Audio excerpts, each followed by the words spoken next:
Holy baseball game, Batman. You got that right. You got that right.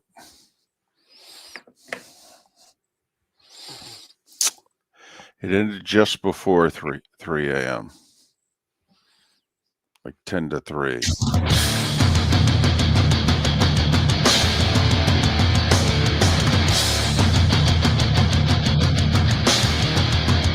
You're listening to Miller and Moulton, coming at you from the Floormeister Studios. Floormeisters, keeping it real. And now, here's Mark Miller and David Moulton. Top of the morning to you on this Tuesday, where a World Series game feels as if it just ended. How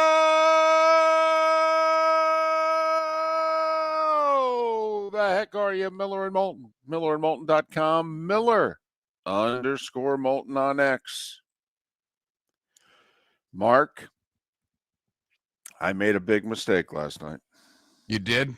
I did. You treated last night like a playoff game in the Stanley Cup Finals, didn't you? Yes, I did, Mark. Yes, I did. I didn't. I knew I had to get up this morning. And it was already late when I decided to call it a night. It was already through 11. And I wasn't going to make it for the first pitch of the 12th on the couch. Like, I knew there's no way I'm making it through the commercial break awake. I'm nodding. I'm nodding off, and I'm like, I'm going to bed. And Mark, when I got up this morning and realized the game had just ended, I felt as if I made the correct choice. Mark, I feel as if our teamwork, our symmetry was at work last night / this morning, because I think we were a relay team. You know, I had to work Monday Night Football. I had to get back to the hotel. Arrowhead, not an easy place to get out of. All right. It's actually about a 20+ minute from downtown Kansas City to Arrowhead. So I get back to the hotel. I race upstairs. I put the starting five together, and I'm ready to go to bed. And I get in bed, and I grabbed the clicker because I knew the game was still going on, because, well, I hadn't filled in the score on the starting five because I looked, and it was at extra innings. And I feel as if, Mark, you handed the baton, or in this case, the remote, to me, because as you were saying, I'm done. I've done my shift. I've done my relay. I don't have to do this any longer. That was right when I said, look, it's the 11th. And I guess that remote that I got was handed from you to me. And oh yeah, it's not often you can watch 7-8 innings of a baseball game. When you start watching it after midnight. Yeah. Yep. Amazing. And Freddie Freeman in the 18th. Oh, by the way, 2 full baseball games. It's the second time that there's been an 18-inning game in the World Series. Both of them were at Dodger Stadium. Both of them won by the Dodgers with solo homers in the bottom of the 18th. Max Muncy 7 years ago.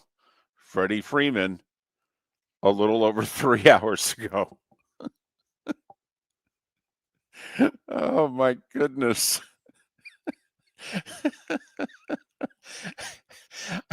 I mean, Joe Davis, they do it on camera. Davis and Smoltz in like the 14th.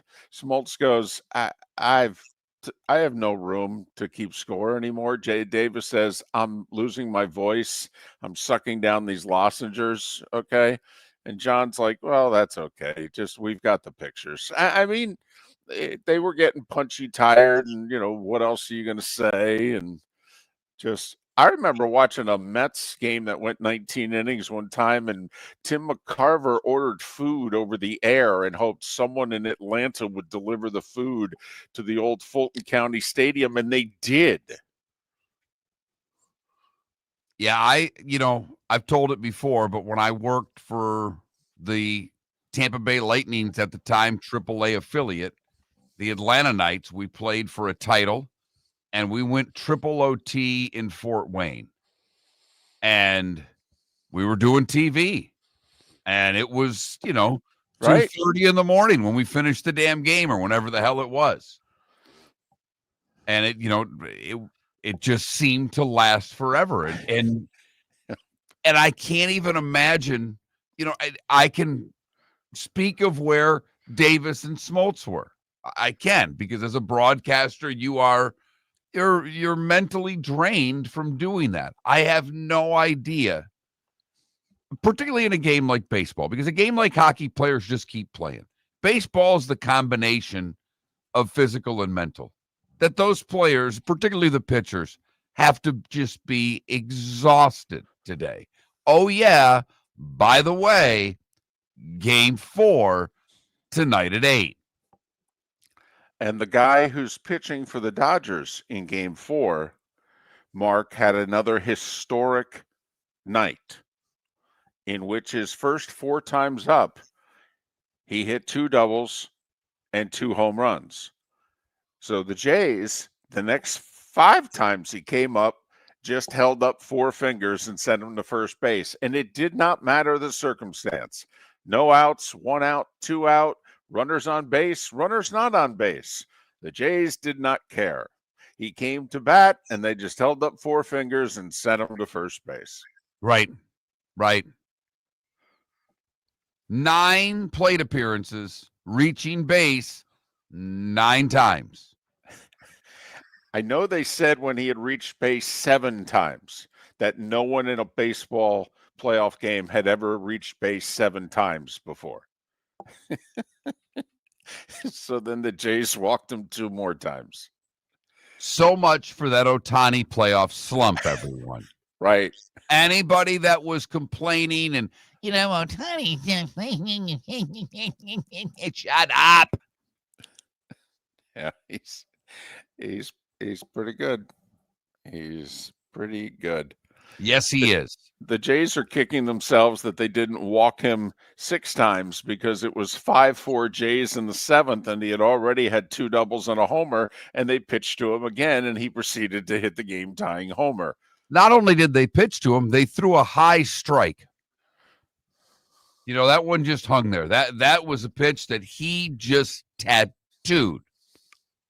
Hit it everywhere, too. Opposite field. I mean, it doesn't matter with this guy.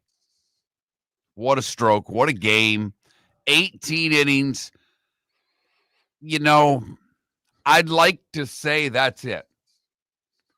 Usually, you lose a game like that, it is impossible to come back from. But this Jays team, they can mash. Left a lot of 19 runners on base they left last night? Yes. Now, I will say they left, I think, 15 on base through 10 or 11 innings. They didn't generate a ton after the 11th. No, the Dodgers did.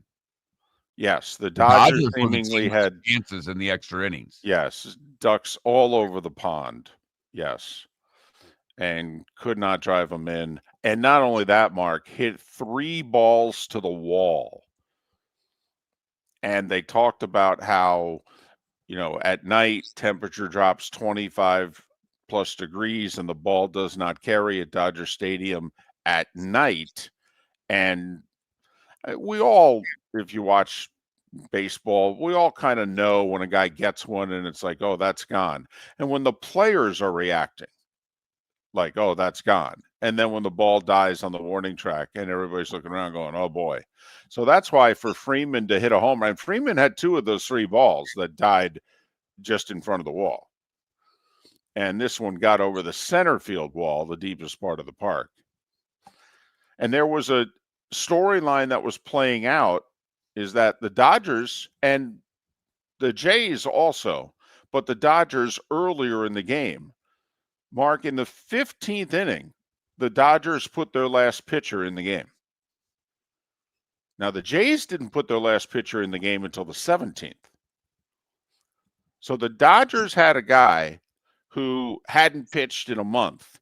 He preceded a guy who had faced 3 batters in the last month and didn't get any of them out.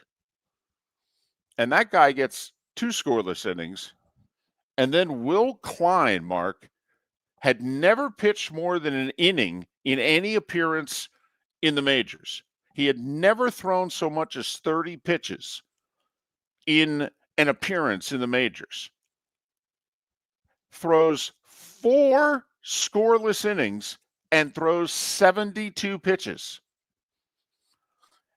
And when it was over, Dave Roberts hugged him and it was like, "You're done." And Yamamoto was warming up to pitch the 19th. Right. He was going to pitch the 19th. Right. You know, he of the 4-hitter 48 hours earlier. And we were wondering, and when I say we, I mean Joe Davis, John Smoltz, and I guess a few of us watching, are they going to put Ohtani in?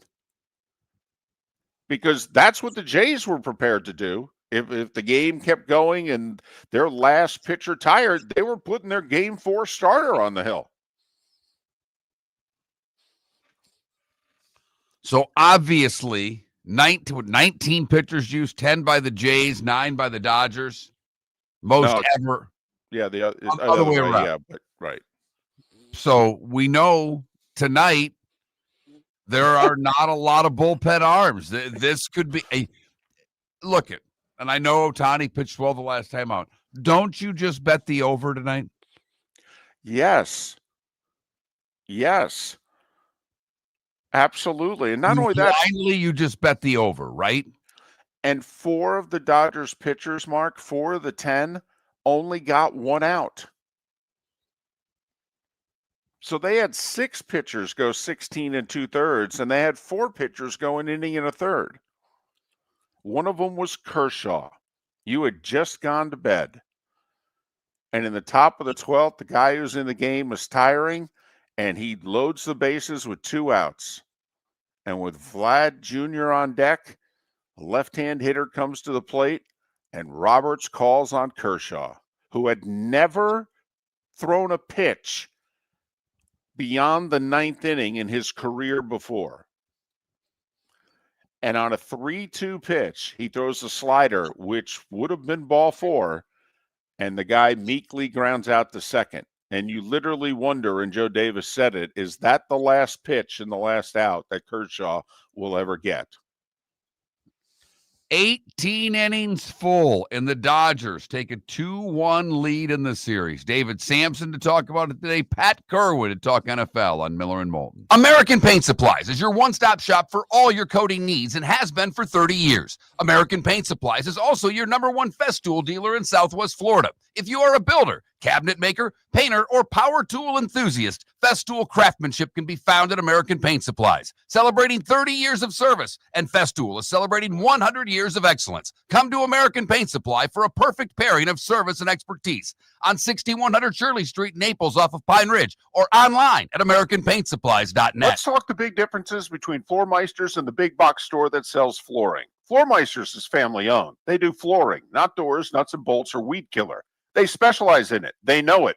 Floor Meisters backs their installer. So if there's ever an issue, good chance the boss, TJ, will come out and make it right. Floor Meisters prices beat the box stores every day of the week. When you think flooring, think Floor Meisters in Naples. FloorMeisters.com. Real people, real prices, real quality selection. The Floor Meisters, just keeping it real. Your roof is your home's first line of defense. At Pelican Roofing of Florida, Ronnie John and their team bring years of experience to protect what matters most, your family and your business. From residential repairs to large-scale commercial roofing, we deliver honest work, fair pricing, and quality you can trust. An upgrade on your roof can lower your insurance costs. Don't wait for a leak to turn into a disaster. Call the experts at Pelican Roofing today. 1-866-9-PELICAN. That's 1-866-9-PELICAN. Online online at PelicanRoofingCompany.com. CCC 1332512. This year during Thanksgiving week, Fort Myers takes the national stage, hosting not one but two elite women's college basketball tournaments. The Fort Myers Tip-Off and Coconut Hoops, both featuring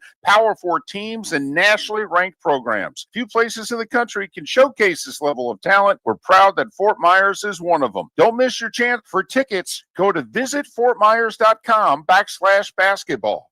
Lee County, building a better community through business, sports, and tourism. This is Miller and Moulton.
All right, we got a bunch of 1 o'clock games. We got to narrow down to 4 for this poll question. Okay. I've got Colts and Steelers and Vikings and Lions up. Here's what's left. Broncos at Texans, Niners at Giants, Panthers at Packers, Chargers at Titans, Falcons at Patriots, Bears at Bengals. Okay, the first one you said. Broncos at Texans. Yeah. And the second to last one you said.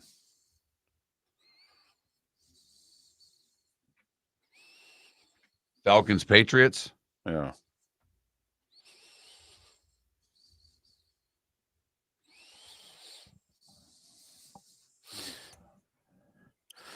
Well, Spitz, I think Freeman was 1 for 6 or something like that. I don't know. 2 for 7 when he homered.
You're listening to Miller and Moulton. And now, here's Mark Miller and David Moulton. 21 minutes past the hour. Top of the morning to you. Especially if you stayed up for all 18 innings or you picked it up midway through or in extras and, well, ended up staying up. Mark, I worked at a convenience store in the summer of 85. I got mono at the end of my sophomore year of college, went home to get healthy, and then just, had a couple of odd jobs. I caddied and I worked the morning shift at a convenience store. And I We're not stayed even up. supposed to be open today. I stayed up to watch a Mets game that famously went till 4 a.m. And the morning shift started when our show starts at 6 a.m. So I got about an hour's sleep. And it was just interesting. The conversation I just had with people were those who were coming in who looked as if they also watched the game until its conclusion. And it was like, some game, huh? And they'd look up and go, thank goodness they won, as they grabbed their, biggest coffee they could and took it to the car to go to work. And, well, Paula in our Twitch chat room said, yeah, I picked the game up in the 12th last night.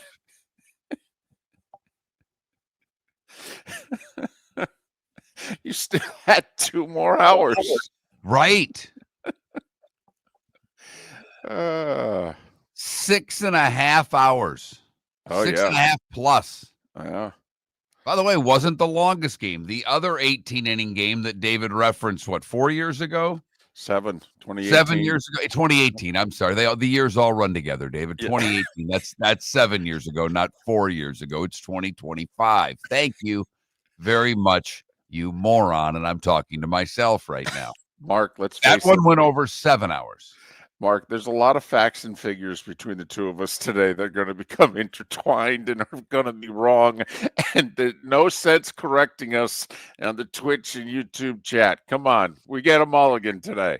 The baseball game went till 3 a.m. Okay. We get a mulligan today on facts and figures. And man, oh man, there was some great plays in that game. There was, like you mentioned, Kershaw coming in with the bases jammed. Some great defense in a 5-5 game. Some really good defensive plays. Didn't both teams have runners thrown out at the plate? Guys trying to stretch, go to third and were thrown out when obviously they would have been the go-ahead run at third with less than 2 outs. And the guy who made the big error, which led to the Jays' big 4-run third inning, he made like 3 dazzling plays after that. So it was it was something. It was epic. It was. It ended at about 10 to 3 a.m. Eastern. Who knew that if I would have set my alarm early, like I sometimes do for the Open Championship, I could have caught the end of the baseball game? No doubt about it. That was my initial thought when I was looking at when it ended. I'm like, I did this all wrong. I've done this before. I just had no idea that this sucker was going to go to darn near 3 a.m. Oh, my goodness. Oh, yeah, by the way, the game David worked last night, the Chiefs won again and looked pretty good in doing so. Yes, shocker. Shocker that they seemingly have figured things out on both sides of the ball. Huh. Who knew? The Chiefs. Have they done a lot of winning lately? And all of a sudden, Kelsey, turned back the clock a little bit last night. He had not done much this year in terms of offensive output. Last night, touchdown, 7, 8 catches and 99 yards. And right. Mark, here's something. It's a conclusion that I've come to. It may be controversial, and some defensive coordinators may disagree with me. But if you don't cover him, he can still get open and hurt you. That's the conclusion I've come to last night. The Commanders, they deployed a very interesting strategy with Travis Kelce. They didn't cover him most of the time. And shockingly, Mahomes found him. Huh. Who'd have thunk? Yeah. Certainly seemed to be the case. Hunt a couple touchdowns, Kelsey a touchdown, and a pretty easy win for the Chiefs as they get ready to go to Buffalo. Here we go. I mean, I don't even think we have an obligation on this show, and we're glad to have the obligation because we are ecstatic about all of the sponsors that help make this show possible. One of those sponsors is Shoeless Joe Sports Cafe, and they said, what we want you to do is have your audience pick which game is the featured games at 1 and 4. You can do a poll question, talk about it a little bit, and build it that way. Sure, not a problem. So there are a bunch of games at 1 o'clock, and we had to wither it down to 4. And we did. Colts, Steelers, Vikings, Lions, Broncos, Texans, Falcons, Patriots. We omitted Bears and Bengals. We omitted a few. But those are the 4 we chose at 1. And we're at the point of the year where they overload you with 1 o'clock games, and you just have a few games at 4 o'clock. Your choices at 4 o'clock. These are the only games being played in the 4 o'clock window. Okay. Jags at Raiders. Oh, wow. Saints at Rams. That's even worse than Jags at Raiders. It is. Or Chiefs Bills. Huh. This could be the first. It's the only reason someone will vote for one of the 2 games, and we're on in Jacksonville, but I don't even think the Jags fan will vote Jags Raiders over Chiefs Bills. You're just doing it because at one point you're going to look and say, look at that, there's 87 votes and no one's voted for either of the other games yet. I think I'll put a vote in for them. Has Chiefs Bills reached Patriots Colts status where they played every year because they were both finishing in first place, and it didn't matter if it was crossover divisions. You just knew, they both finished at first again. The Patriots and the Colts are going to play. And seemingly they, the whole Brady Manning thing. I mean, this Mahomes, Josh Allen thing, this Bills Chiefs thing in the regular season also. We know what the results are in January, just like in the beginning of the Patriots Colts thing, we knew what the results were in January.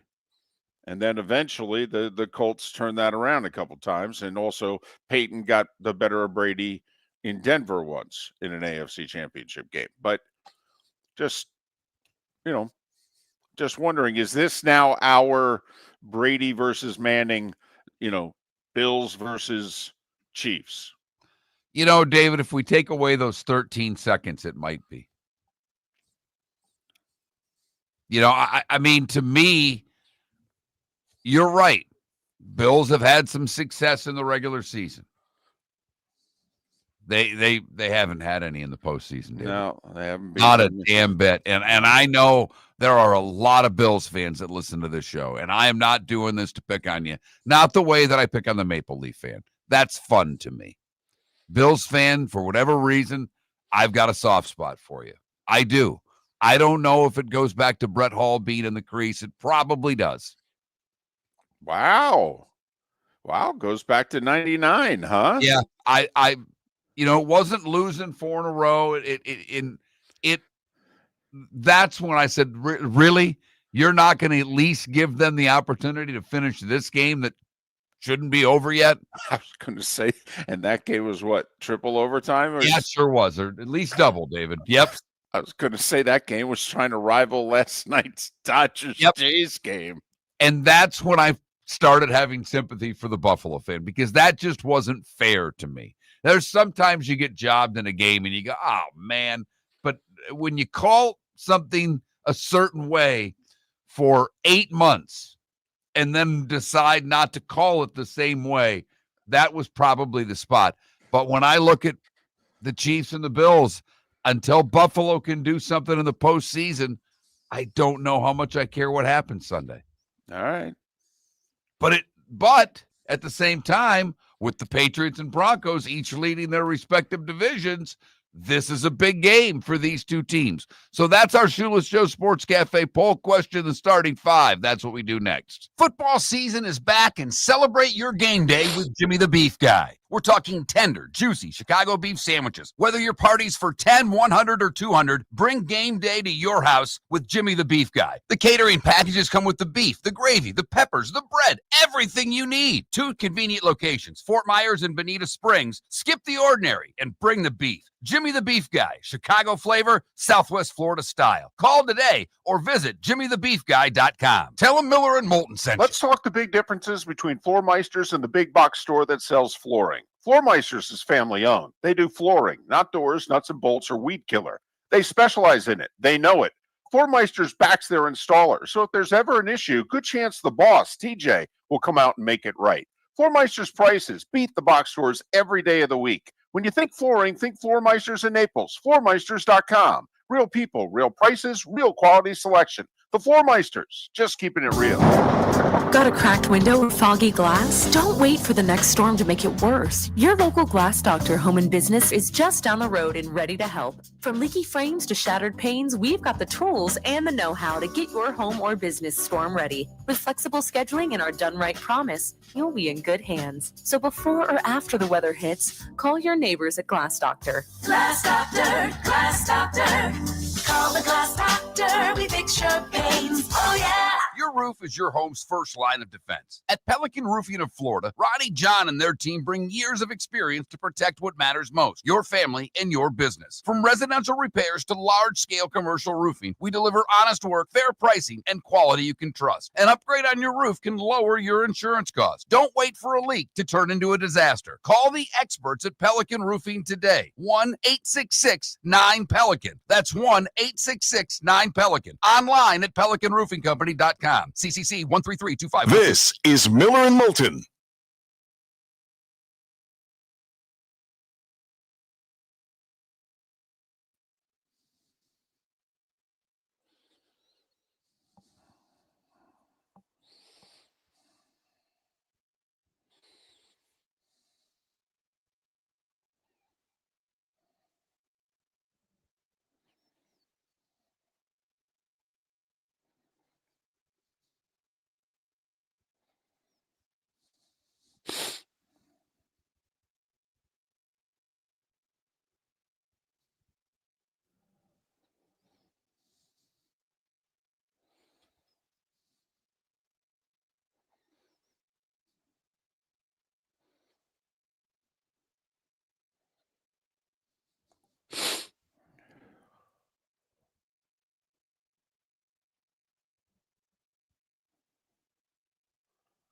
In Los Angeles. Freeman sends a fly ball to center field. Varsho's going back before the clock strikes midnight.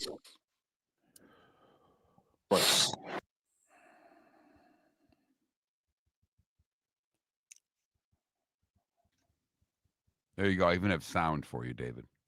Look at that.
Whew.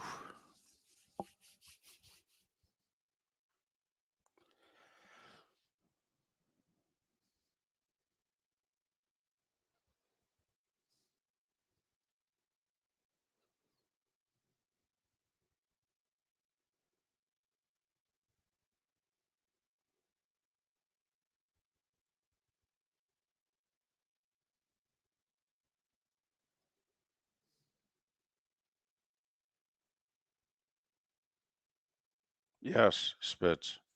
Breeders' Cup is this weekend. We will have Kurt Becker on.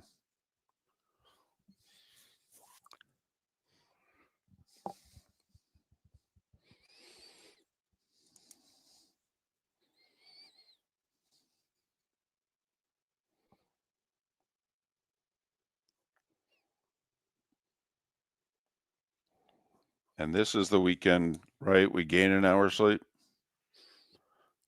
Yes.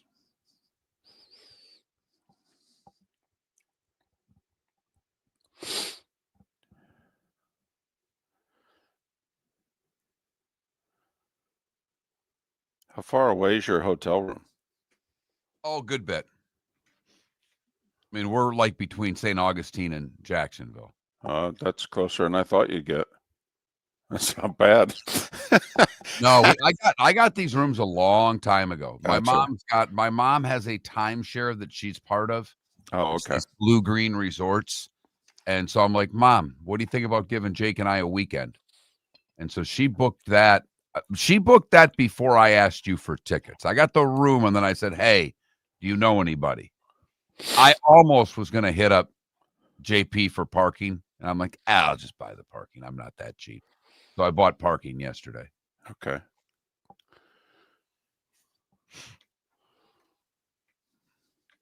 I hope his flight is later Sunday because that's a good haul from where you're staying to the airport. Oh, his flight's not till like 6 in the afternoon. I mean, 5 in the afternoon. Oh, okay. Gotcha.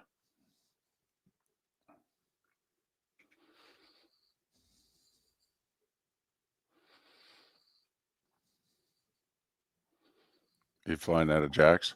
Yeah.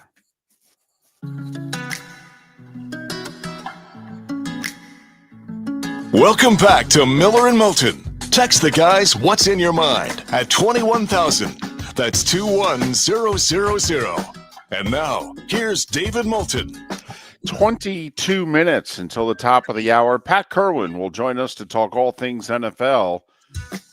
Was a strange week. Literally only one game decided by single digits. And that game, mid-fourth quarter, the team had a 14-point lead. It was strange, a very non-NFL weekend, because this is the best reality TV show going, the National Football League, and damn near half the games seemingly come down to the end. Not this week. There was one game last night that went to the bitter end. In fact, did it end? The starting five. 5 big stories you need to know. Here is the starting five. That game we referenced was game 3 of the World Series. A classic, a marathon. The Dodgers used 10 pitchers. The Jays used 9. Both teams were left with only starting pitchers if the game had gone any further. But Freddie Freeman led off the bottom of the 18th, and he did this. Freeman sends a fly ball to center field. Varsho's going back before the clock strikes midnight. Freddie Freeman has ended it. It's a repeat hero with the last word on a Game 3 classic. Freeman's solo homer in the bottom of the 18th walks it off for the Dodgers. 6-5-18. That was the only run that was scored after the 7th inning. Two teams with much maligned bullpens put up all those zeros. Ohtani, he came to bat 9 times. He reached base 9 times. The first 4 times they pitched to him. He hit 2 homers, including the tying homer in the bottom of the 7th to make it 5-all, and he had 2 doubles. He drove in 3 runs. The next 5 times he came up, they just sent him to first on an intentional walk. Ohtani was having fun with it, Mark. He knew it was coming, okay, but he would still dig in Okay, he's digging in the batter's box. Okay, and he's laughing like the catcher's laughing at him.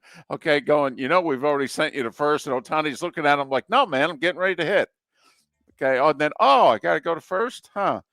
I guess I got to take these batting gloves off. Will Klein, in a game of many heroes, you could argue was the hero for the Dodgers. He had never pitched more than an inning in a major league game. He had never thrown as much as 30 pitches in a major league game. He was the very last pitcher that the Dodgers had before they were going to have to use Game 2 starter Yamamoto, who was warming in the pen. Will Klein pitched 4 shutout innings and threw 72 pitches.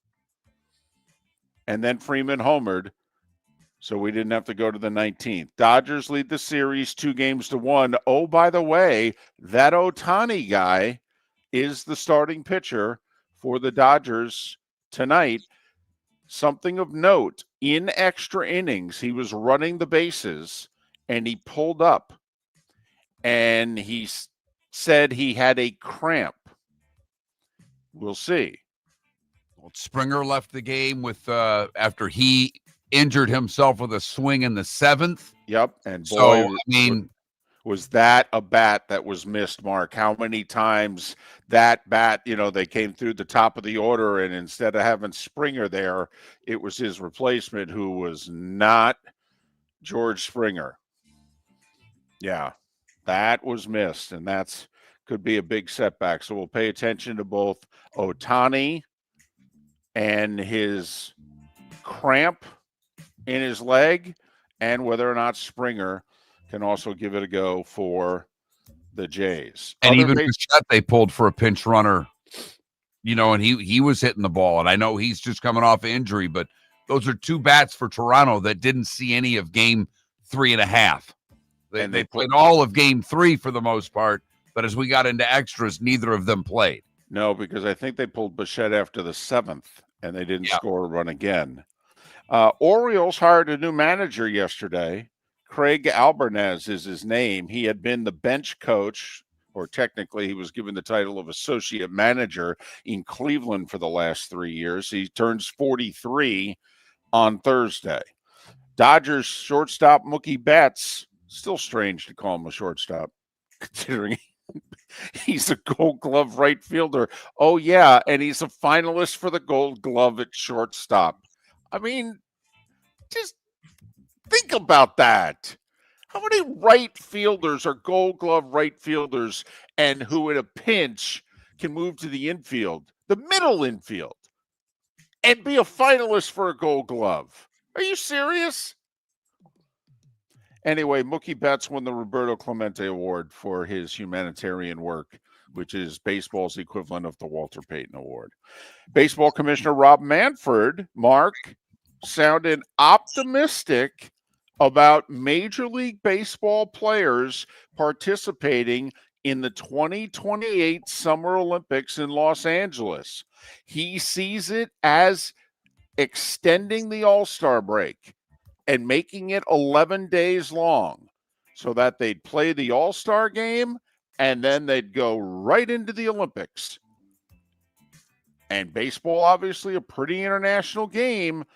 And Manfred, anyway, sees this as a tremendous marketing opportunity to market the sport to the world. Now, this has to be negotiated. I mean, the players would have to be for this, right, Mark? I mean, wouldn't it be a bad look, even though I'm sure they have some issues, but wouldn't it be a bad look for the players in what's going to be a very contentious negotiation a year from now?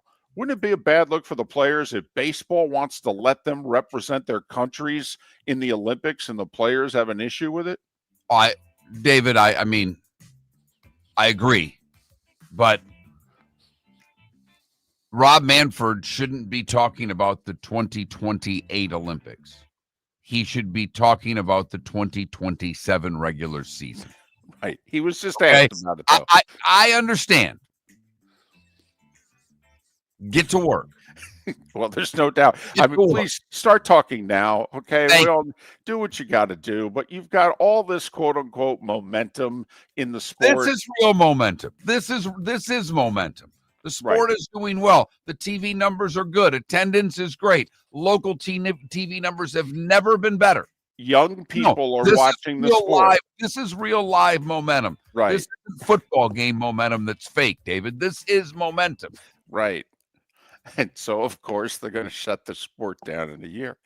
NFL, it was tied at 7 at the half, but, even if you were there, you kind of just had the feeling that, the Chiefs are going to get the ball to start the second half, and, they'll score, and they'll just pull away and win. And, Mark, the Chiefs got the ball to start the second half, and they drove down the field, and they scored on 4th down, and they pulled away, and they won. 28-7, Chiefs over the Commanders. KC, remember that 0-2 start? Yeah, they're 5-3. Washington, meanwhile, is 3-5. They got a bunch of injuries, and they got a tough schedule coming up. I think we put a fork in the Commanders last night.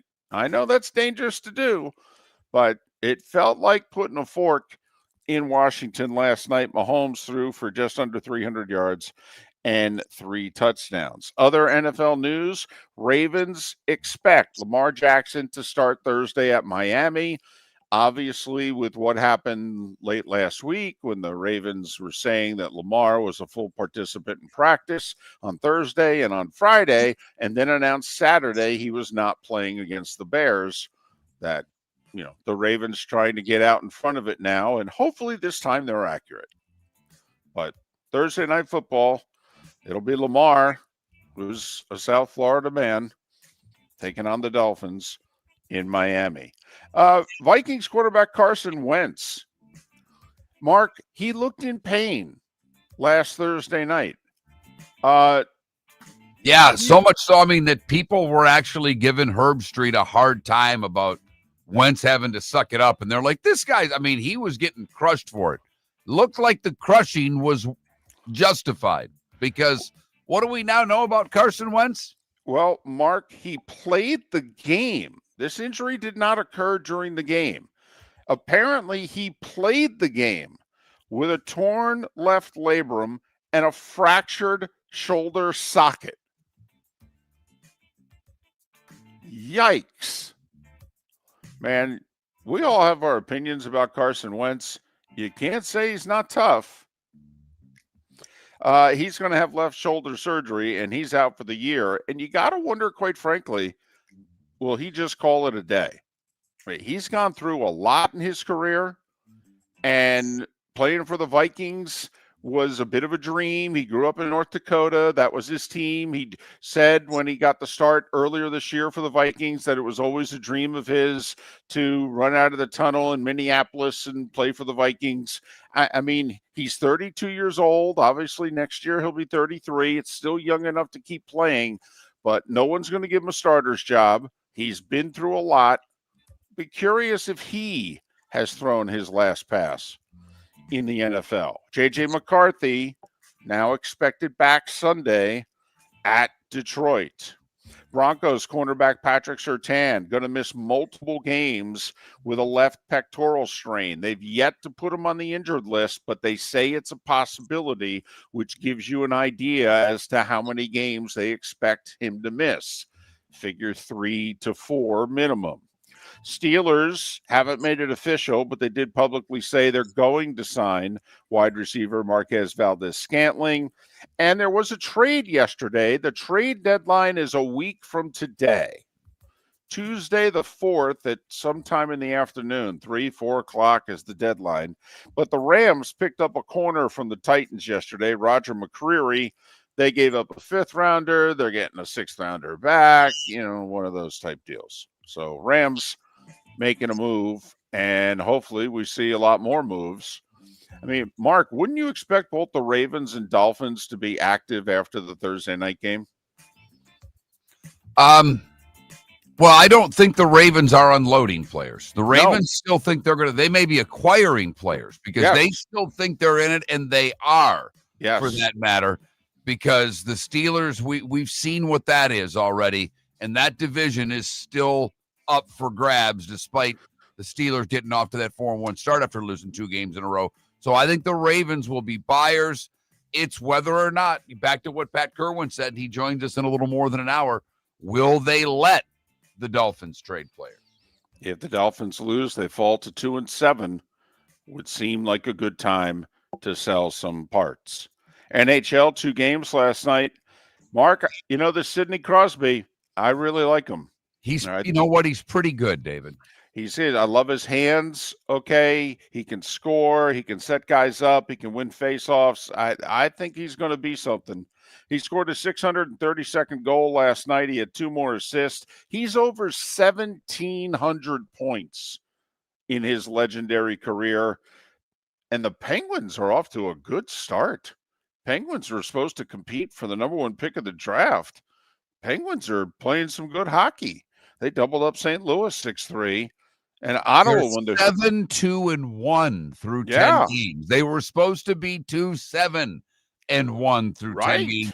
By the way, when you gave those numbers for Crosby, 1,700 points, he becomes the 9th player in the history of the league to get to 1,700 points. That seems pretty good to me. Yes. Not only that, he's 38, and he's still one of the 10 best players in the sport. I think you're right. He is to us. People may have their opinions. I don't know. Very few times I see him on the ice, and he's not the best player on the ice. Ottawa won their 3rd straight. They beat Boston 7-2. Whole bunch of NBA games. Orlando's 1-3 to start the season, and the Sixers are 3-0. Philly beat them by 12. Donovan Mitchell with 35. Cleveland beat Detroit by 21. Bulls are 3-0. They beat the Hawks by 5. Brooklyn's 0-4. Houston got their first win. They beat them by 28. The Celtics got their first win. They beat New Orleans by 32. Wemby, 24 points, 15 rebounds. San Antonio's 4-0. They beat Toronto by 18. OKC's 4-0. They beat Dallas by 7. Lauri Markkanen with 51 for the Jazz. They edged the Suns in overtime. Golden State got by Memphis. Austin Reeves scored 41 for the Lakers again, only they lost to Portland. And Jamal Murray had 43, and Jokic, another day at the office, 25, 19, and 10 as Denver beat Minnesota. No Anthony Edwards for the T-Wolves. And at 7 minutes before the hour, that was the starting 5. 5 big stories and another triple-double for that Jokic guy here on Miller and Moulton. Epic night in baseball. Chiefs winning football. Miller and Moulton, thanks for listening. They've cut the nets, they've raised the banners, and now they're headed to Fort Myers. Michigan State, North Carolina, and other top programs take the court in the Skechers Fort Myers Tip-Off. This Thanksgiving week, legendary programs, championship traditions, college basketball's biggest names, live at Suncoast Arena. Tickets are selling fast. Get yours now at FortMyersTipoff.com/go. That's FortMyersTipoff.com/go.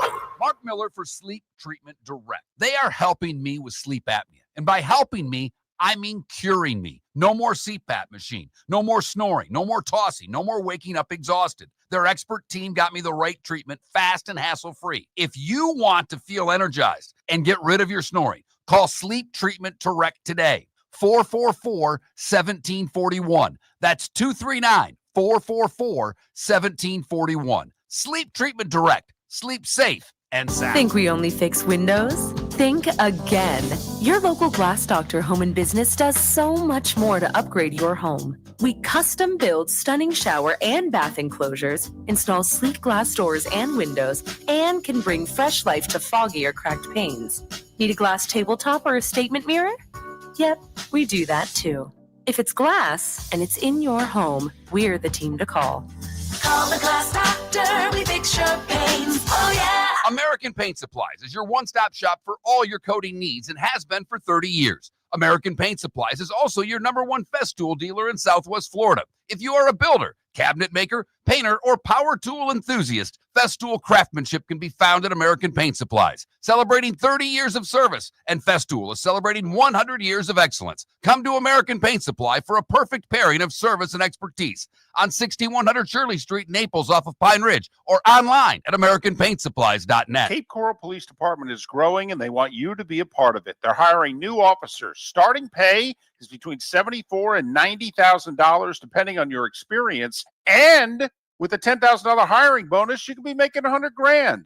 Enjoy paid holidays, off-duty details, plenty of OT opportunities. They're also hiring dispatchers and professional staff. So go to CapeCops.com. CapeCops.com. Be brave, be best, be Cape. For over 50 years, the Nolan family has been dedicated to protecting local families. Nolan Family Insurance is a second-generation independent agency that specializes in home, flood, auto, and boat insurance. They take the time needed to explain your coverage options and answer your questions so you can make an informed decision that's right for you. If you're looking for an agency that treats you like family, call 941-639-1122 or go to NolanAgency.com. That's 941-639-1122 or NolanAgency.com. This is Miller and Moulton.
Hoo-hoo.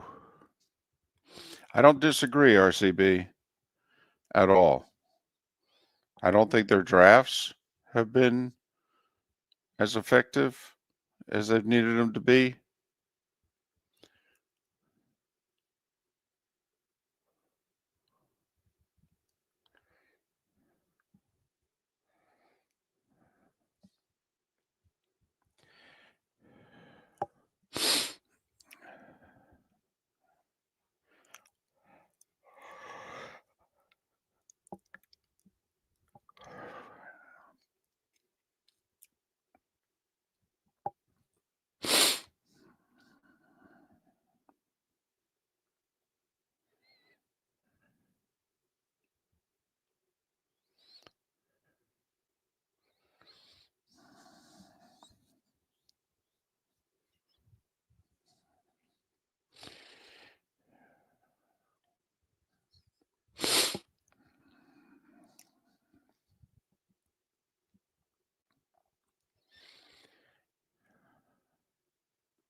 Well, love Twix.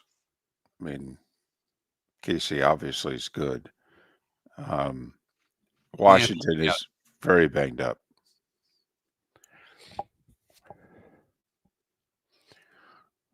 I think they're counting on too many old guys on defense.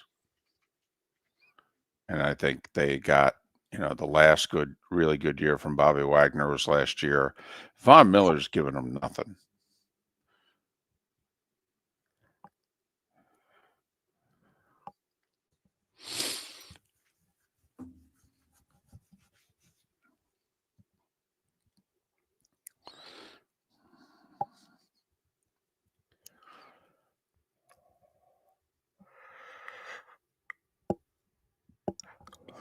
Maybe Michael.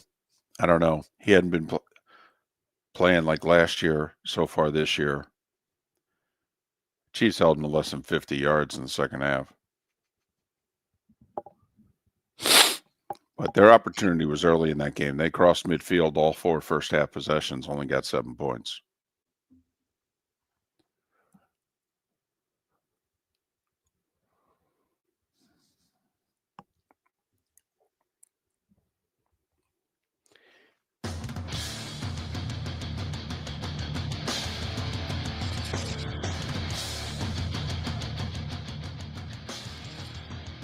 You're listening to Miller and Moulton, coming at you from the Floormeister Studios. Floormeisters, keeping it real.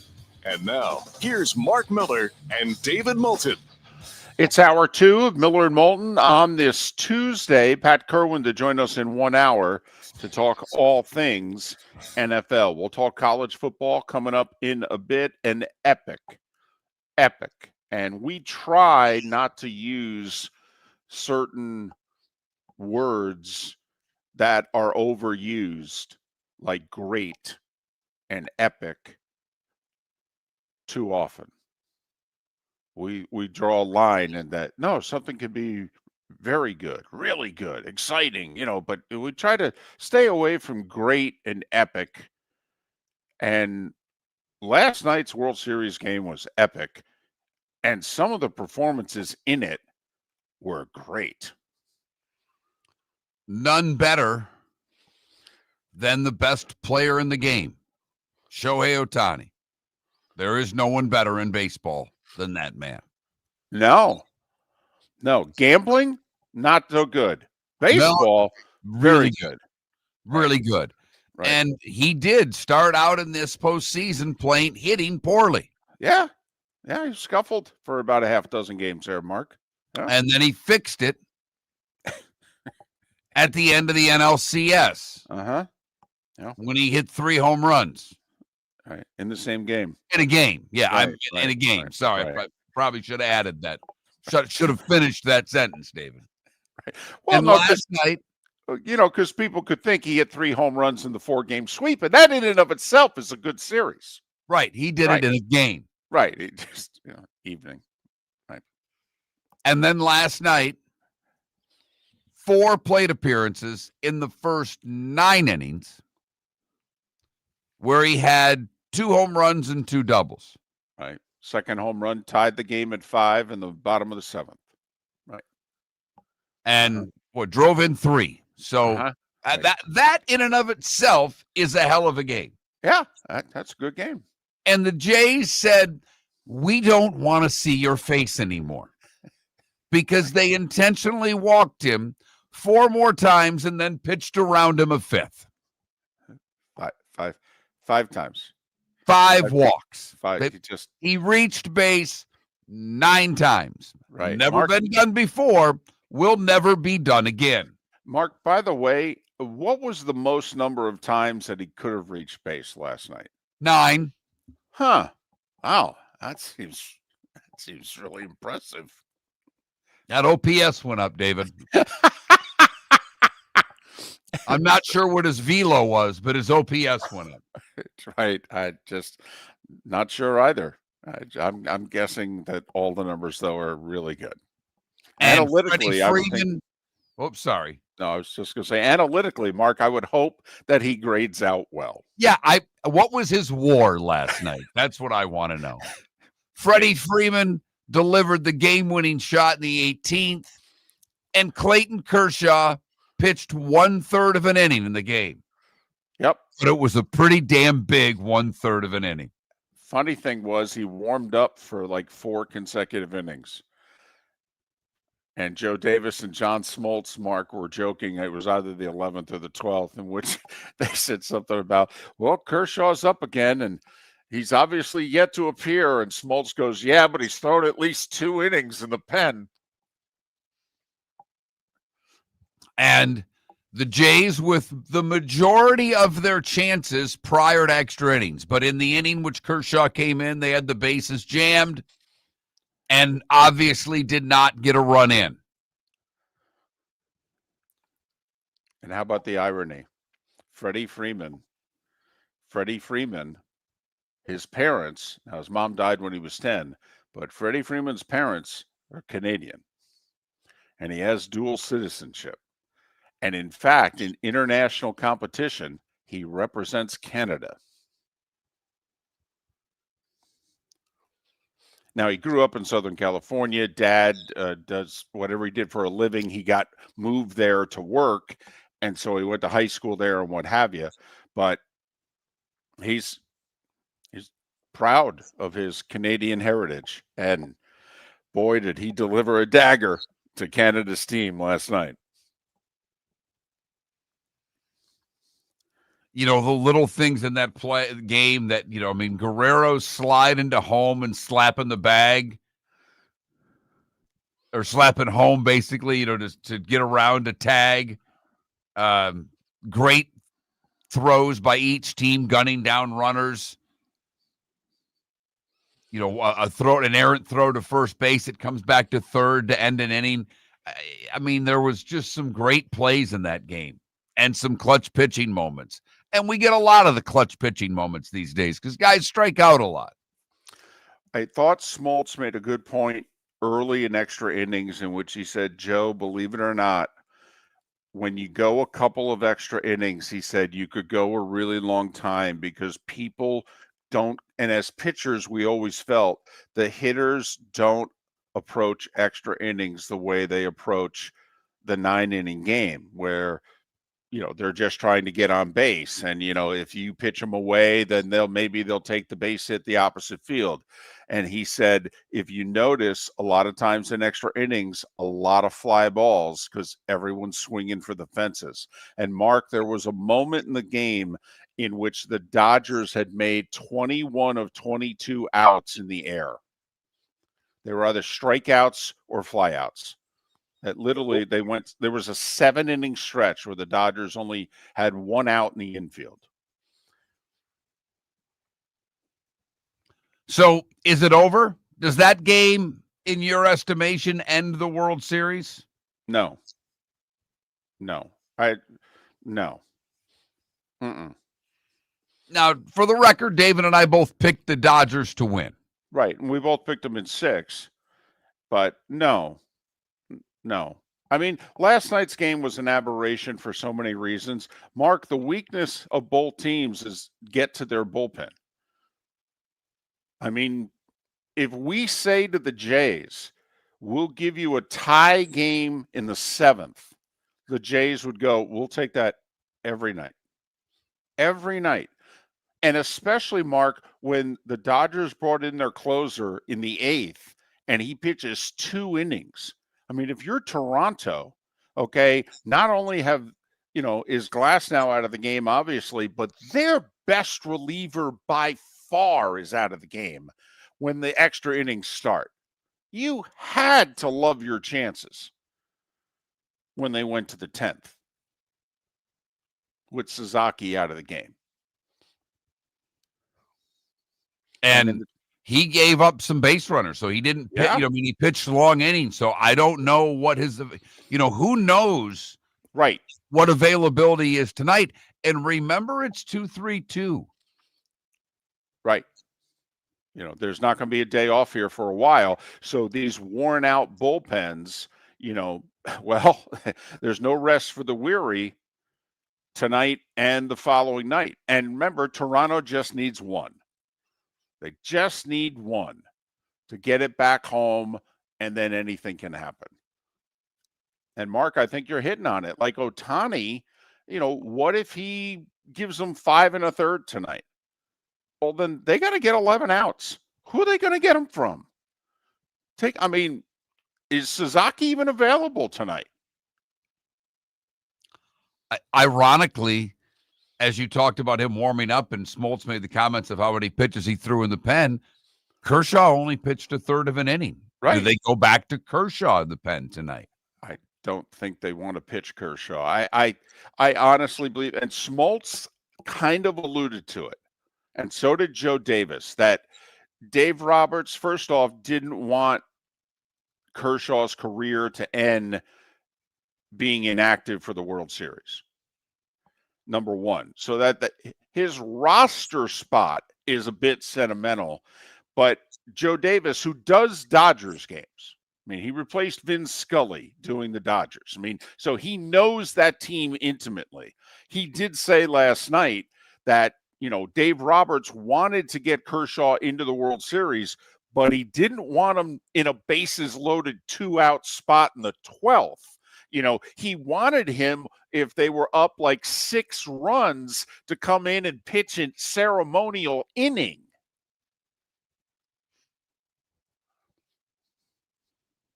So, Yeah, you really, both teams, but really Toronto in particular, you couldn't have dialed that any better up for the Jays. To get Glasnow out, not even 5 innings. Right. And get to that pen. And they pitched tremendously well. They really did. What a night for the Dodger bullpen. What a night for Shohei Ohtani. And what a night for Freddie Freeman, the walk-off hero again in the World Series. Remember last year, game 1 of the World Series against the Yankees, trailing by a run, bases loaded, 2 outs. He hits the first pitch into the pavilion in right field, grand slam to win it. Freeman with a monster World Series, cementing his Hall of Fame resume. And I believe it's now him and one other player who have had 2 walk-off home runs in World Series play. Not 1, but 2. And that's the thing I've laughed about just kind of off the game, is that while everybody is rooting against the Dodgers, it's really hard for me to root against Freeman, Betts, and Ohtani. It really is. They're all really good, and they're all really likable. Right. Uh-huh. They seem to play the game we want played. They play hard every night. They have a lot of emotion. But, I mean, they do all the things that as fans we ask for. Yeah. But they play on the hated Dodgers. And I get it. I understand all the reasons why you root against the Dodgers. Hell, I'm rooting for the Jays. I think the Dodgers are going to win. But the big players, well, they performed last night. I love every time, like, the go-ahead run would get to second, and Mookie just comes up and starts talking to him. He's smiling, pats him on the back. I mean, it's very Jeter-esque, okay? But Mookie even, would smile more. Jeter didn't smile much on the field. Betts is smiling all the time. Very easy guy to like. Red Sox fans are like, could you please stop talking about Mookie Betts? It's still painful to us. Please. And it should be. Yeah. Golly. It really should be. We understand. Right.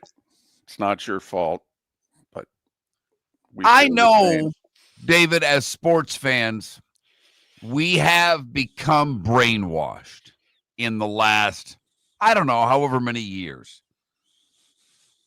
But the NFL, is it as good as advertised?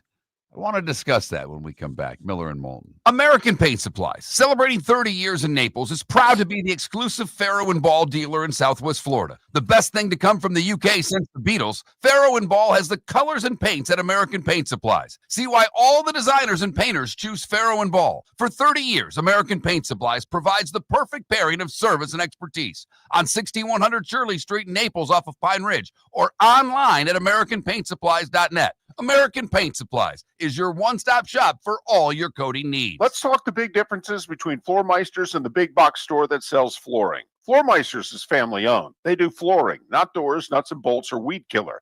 They specialize in it. They know it. Floor Meisters backs their installer, so if there's ever an issue, good chance the boss, TJ, will come out and make it right.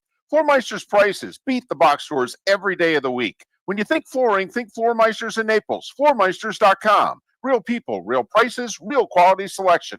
The Floor Meisters, just keeping it Your real. roof is your home's first line of defense. At Pelican Roofing of Florida, Ronnie John and their team bring years of experience to protect what matters most, your family and your business. From residential repairs to large-scale commercial roofing, we deliver honest work, fair pricing, and quality you can trust. An upgrade on your roof can lower your insurance costs. Don't wait for a leak to turn into a disaster. Call the experts at Pelican Roofing today. 1-866-9-PELICAN. That's 1-866-9-PELICAN. Online at PelicanRoofingCompany.com. CCC 1332512. Todd and I are local.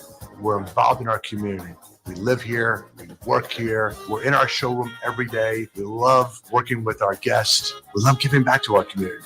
We are so excited about our new store. Same location, same team, new environment. Every day is like a grand reopening. Absolutely stunning when you walk through our doors now. Come experience the newness of the Diamond District. See what we've done. This is Miller and Moulton.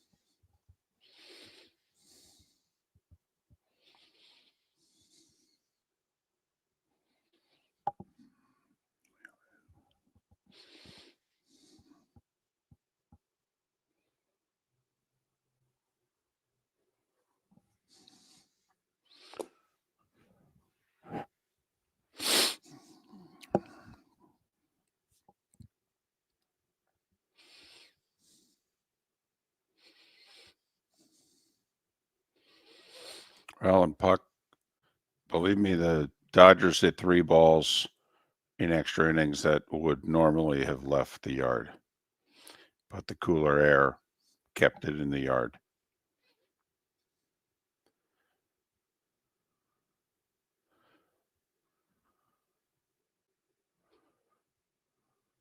And DC, no.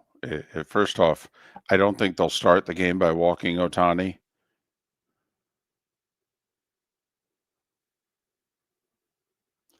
Feeney, what do you mean? Or we're not live on 1070?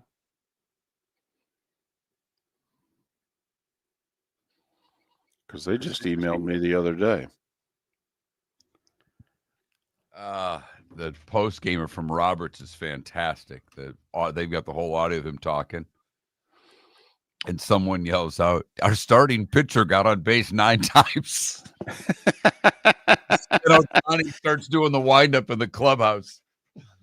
That's funny. Golly. This really bothers me. What's that? 1070. It's not airing us. I've already, they're having issues. Oh, okay. I mean, can't do anything about it. I've already sent him a text. I have no problem bothering Ken at any time of the day when we get those reports. He sent back to me, yep, we've got issues this morning across all streaming and 1070 terrestrial. They're on it. Can't do anything about it.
You know what's really hard to do? Get a pizza on a Monday night. Really? Every place was closed. I tried to get a pizza at last night. Finally was able to get one at Marsala's. That McGregor Pizza Company closed. Little Sicily closed. Called Vincenzo's, I think the name is. Oh, we shut our ovens off already. Oh, okay.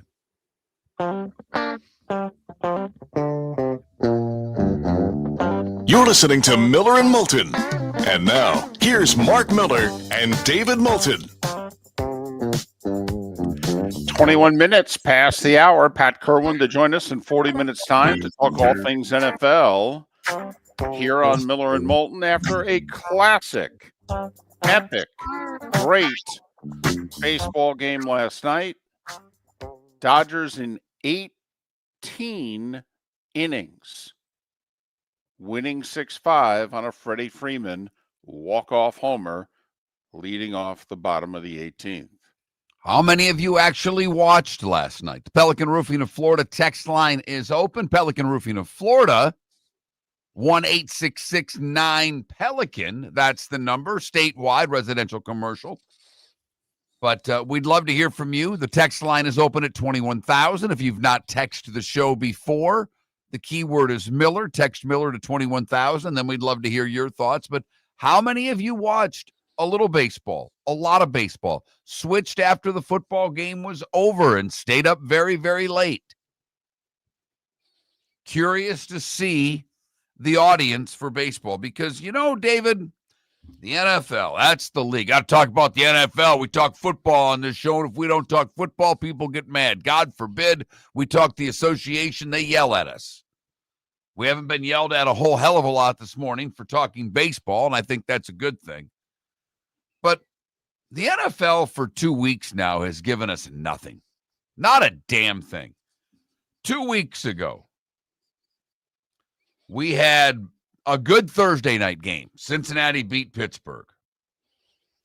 After that, the close games that week were the epic comeback by the Broncos. That was a bad game for 3 quarters, unbelievable for a quarter. Eagles and Vikings was settled by less than a score. Panthers, Jets settled by less than a score. Packers, Cardinals settled by less than a score. Everything else, and I guess you could say Seahawks and Texans was an 8-point game, but trust me, it was never that close, and that didn't start till 10 Eastern. Lots of blowouts. This week, all blowouts. One game settled by a score. Other than that, we had a bunch of blah. Jets Bengals was the best game of the week. Thank goodness for that. And Cincinnati had a 14-point lead mid-fourth before the Jets rally. And this week appears to be a little bit better on paper. But, 2 weeks in a row, when I've looked at the NFL schedule, this doesn't even look entertaining to me. There aren't that many games that I'm interested in. David, I had a hell of a time. I can watch all the games. I've got YouTube TV. I've got the Sunday ticket. I have 3 TVs in my living room. I put 2 games on full screen, and then I put that multi-view thing, so I'm watching 6 games simultaneously. On Saturday, I don't know sometimes if I have enough screens because Saturday's been terrific. Damn near every window, at least one window a day on Saturdays has been just perfect, it seems. Not always the same window. Sometimes it's the noon, sometimes it's the 3:30, sometimes it's the night window. But the NFL, is it really delivering this year, or are we just brainwashed into thinking that it delivers? Mark, I thought the NFL delivered every week up until the last 2 weeks. I mean, there's 18 weeks in a season. If they give us 2 bad ones, that's 11%. I mean, yeah, the writers have had a couple bad episodes here. In the old, what'd you used to get, like 22 weeks in the old TV seasons? Now you get like 10 to 13, but in the old TV seasons, you'd get 22 weeks. Not all the episodes are as good as the others. This week, not only that, we like upsets. This week, underdogs against the spread. Forget straight up. Underdogs against the spread, 2-11. Quick sidebar to show how bad my picks were this week. So this was a week to play the favorites. I played two of them. I played the Bengals and the Falcons, the only two favorites who lost and obviously therefore didn't cover. But bum. And the two dogs that I played, well, yes. Anyway, but yeah, okay. I think it's a very good slate this week, though. I mean, Colts Steelers, that's an interesting game. The whole Falcons Patriots with New England's win streak. Obviously, the Falcons, after last week, really need a win. It's the rematch of the 28-3 Super Bowl. All right. Sell it, David. Sell it. Sell me some Falcons Patriots. I love it. Well, I think there are many interesting 1:00 games. And, I mean, we have arguably two of the five best teams in the league until proven otherwise. You could argue two of the three best teams in the league until proven otherwise. And they're going at it again for their annual regular season meeting. Oh, no. 425. Chiefs, Bills. I'm all in. Okay. And see, what typically happens is you don't have to think that a game at 1:00, that something's going to deliver at 1:00. Well, it better, because I don't see on paper Colts Steelers. That's interesting. It is. You're right. But I'm actually stunned that the Colts are only a 2.5-point favorite. The way they're beating teams down and the way that Steeler defense is playing, I'll tell you this right now. I know I'll get burnt, but in the moment, I love the Colts there. Well, and since the Baltimore-Miami result will have been known since they play on Thursday, I mean, who knows? The Ravens may really be putting some pressure on the Steelers. If they get a win, and then Pittsburgh will be like, darn, we got a win here, or else our lead's down to a game. And the Ravens are just getting healthy and figuring things out. And we haven't played them yet. So I guess where I'm nervous is that it's not the best. Saturday's delivered the past couple of weeks. It's not the best Saturday slate. And Sundays, as you said, there's been a writer's strike for 2 weeks. Here's what I think is happening, which is not happening as much in college football. Like, there's a lot of competitive parity. Like, even if the upper echelon teams are still winning, they're being, Mississippi State has taken Tennessee and Texas to overtime. I mean, what South Carolina did to Alabama, even though the big boys are winning some of these games, they're very compelling games. The Big 12 and the SEC is having a great season from a product standpoint. And Mark, I do think I was going to play a game with you, and I know we're pressed for time, but I'll list the playoff teams in the AFC: Colts, Patriots, Broncos, Steelers, Bills, Chargers, Chiefs. Right now, my $20. Anybody going to keep one of those 7 teams out of the playoffs? Next in line's the Jags. After that, it's Houston. After that, it's Cincinnati. Basically, if you look here, unless you think Jacksonville and Houston, another team in the AFC South, is really going to emerge, or you think Baltimore is going to chase down Pittsburgh, 6 out of those 7, 7 out of those 7 right now, would you bet them to make the playoffs 2 months from now? I'd bet 6. I wouldn't bet 7. Okay. I think the Pittsburgh Steelers are paper mache. Fine. I do. I think they can be chased down. And maybe, just maybe, if the Houston Texans were to beat Denver on Sunday, that they could sneak into the wild card race.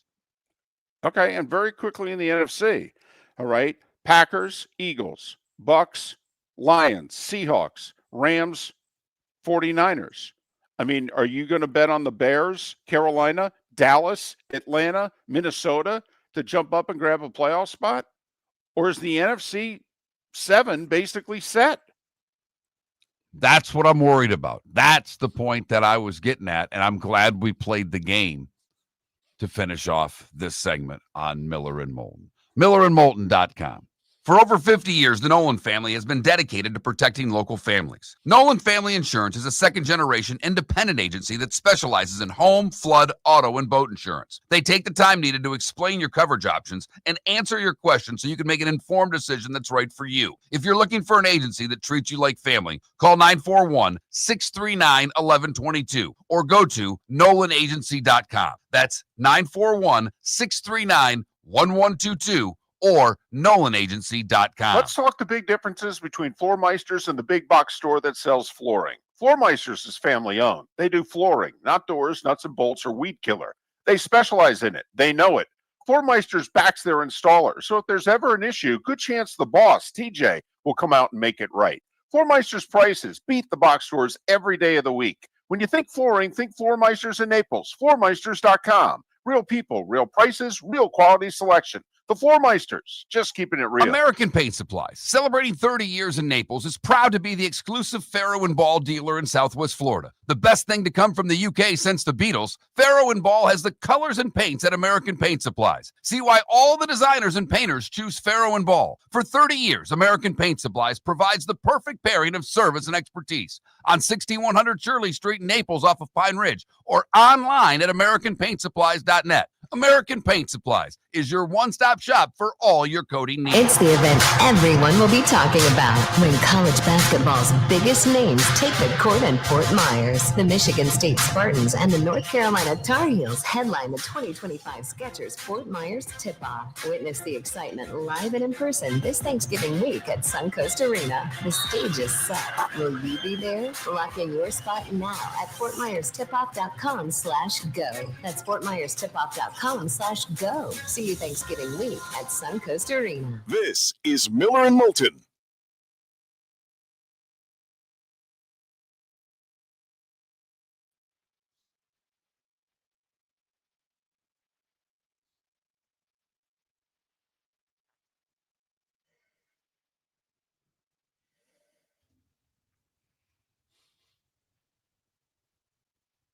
Who you betting, DC?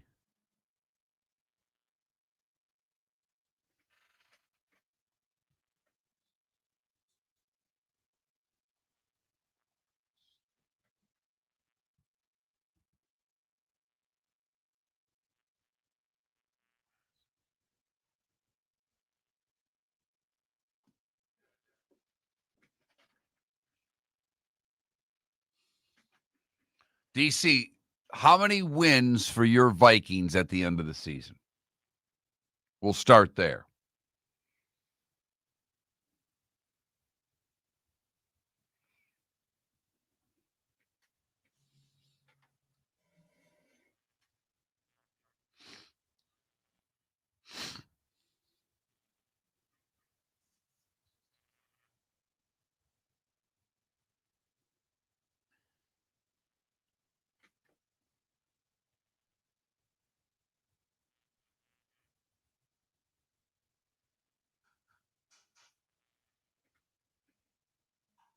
Okay, I'm with you.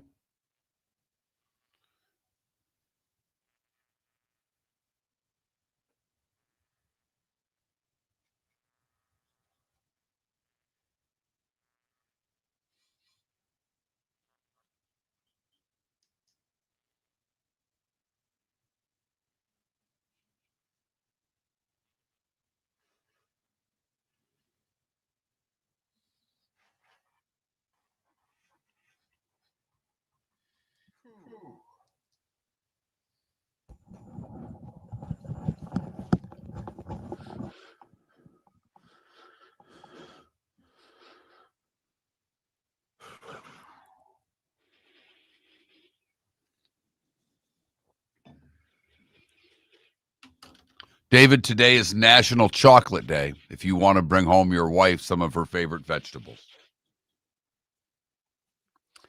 I think there's already plenty of vegetables. I hear you. Do we have a poll question today? Yeah, the two Shoeless Joe's questions. Gotcha.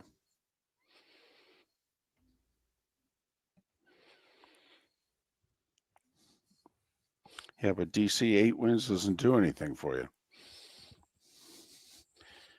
I mean, it may get you a third place schedule for next year instead of a fourth.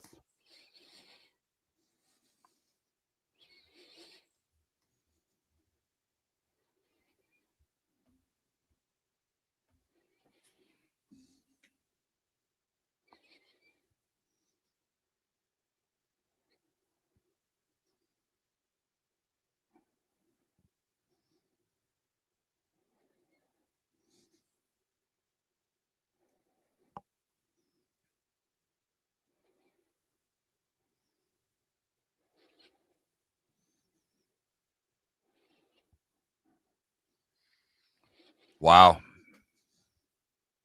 Gophers aren't any good either, are they? I mean, Michigan State's only 3.5-point dog at Minnesota. Yeah, they just got housed by Iowa.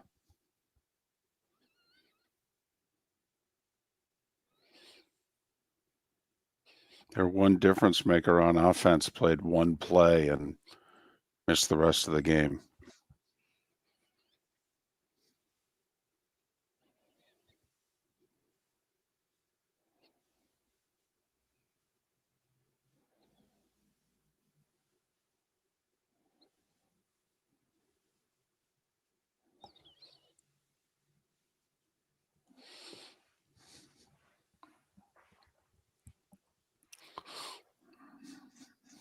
Yes, if on National Chocolate Day, white chocolate. I mean, you could go, white chocolate, dark chocolate, milk chocolate, Michael. That's kind of what I was thinking if we wanted to add a poll question. Milk chocolate would win. The question just is by how much. So should we go dark chocolate, Jason Williams, milk chocolate? Is that what we should go? Ah, look at that. You're listening to Miller and Moulton. And now, here's Mark Miller and David Moulton. 22 minutes until Pat Kirwan joins us at the top of the hour to talk all things NFL. Here on Miller and Moulton, millerandmoulton.com, Miller_Moulton on X. Do you think National Chocolate Day is worthy of a poll question? Well, I mean, what do you do? White chocolate, dark chocolate, milk chocolate. Milk chocolate would win in a runaway. Now, my mom would vote dark chocolate. My daughter would vote white chocolate. The rest of civilized America would vote for milk chocolate. Your wife is a chocolate connoisseur. Right. And by connoisseur, I think she just eats like Hershey bars. Or does she move around her chocolate? Hershey's Kisses. Okay. Big on the Hershey's Kisses. Not much different. I mean, basically it's the same thing, but I'm just saying there's a lot of silver wrappers all over the house. I mean, you find them, they fall in between the cushions, and they all don't make their way to the garbage. And so in and around the garbage, there's a lot of silver wrappings and, yeah. I'm going to tell you right now that Hershey's Cookies and Cream chocolate bar is an underrated candy bar. Okay. I do like my white chocolate. I do. It's a really good candy bar. I mean, is it as underrated as the $100,000? I don't think so. But is it right there with a whatchamacallit? It could be in the same league. Look at you. Channeling like your Barney Miller of chocolate bars here. I like it. Hey, do I date myself if yes. If the poll question and you make a dadgum good point.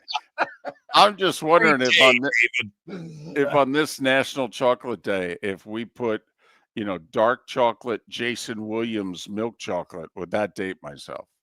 As much as Jason Williams highlights pop up on my TikTok feed, not to me. Because he's now working for Barstool, right?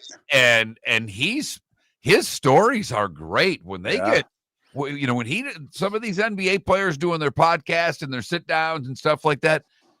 they all have a strong affinity for Jason Williams. Well, sure. Okay, white chocolate there. Yeah. And the fact that he and Randy Moss were Right. high school teammates. Right. And Randy Moss in West Virginia, too. Not in SoCal. Imagine them on the same basketball team in West Virginia. Right. And Randy Moss 1 year won basketball player of the year, and Jason Williams won football player of the year. Right. In West Virginia. So right. Mm-hmm.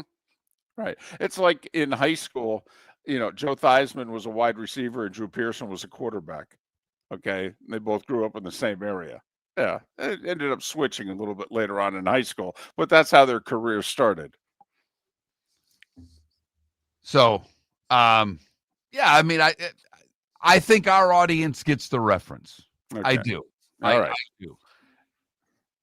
I do date myself though, just a little bit. That was funny. Every day. That was funny. That funny is funny. That's what we say on this show. Funny is funny.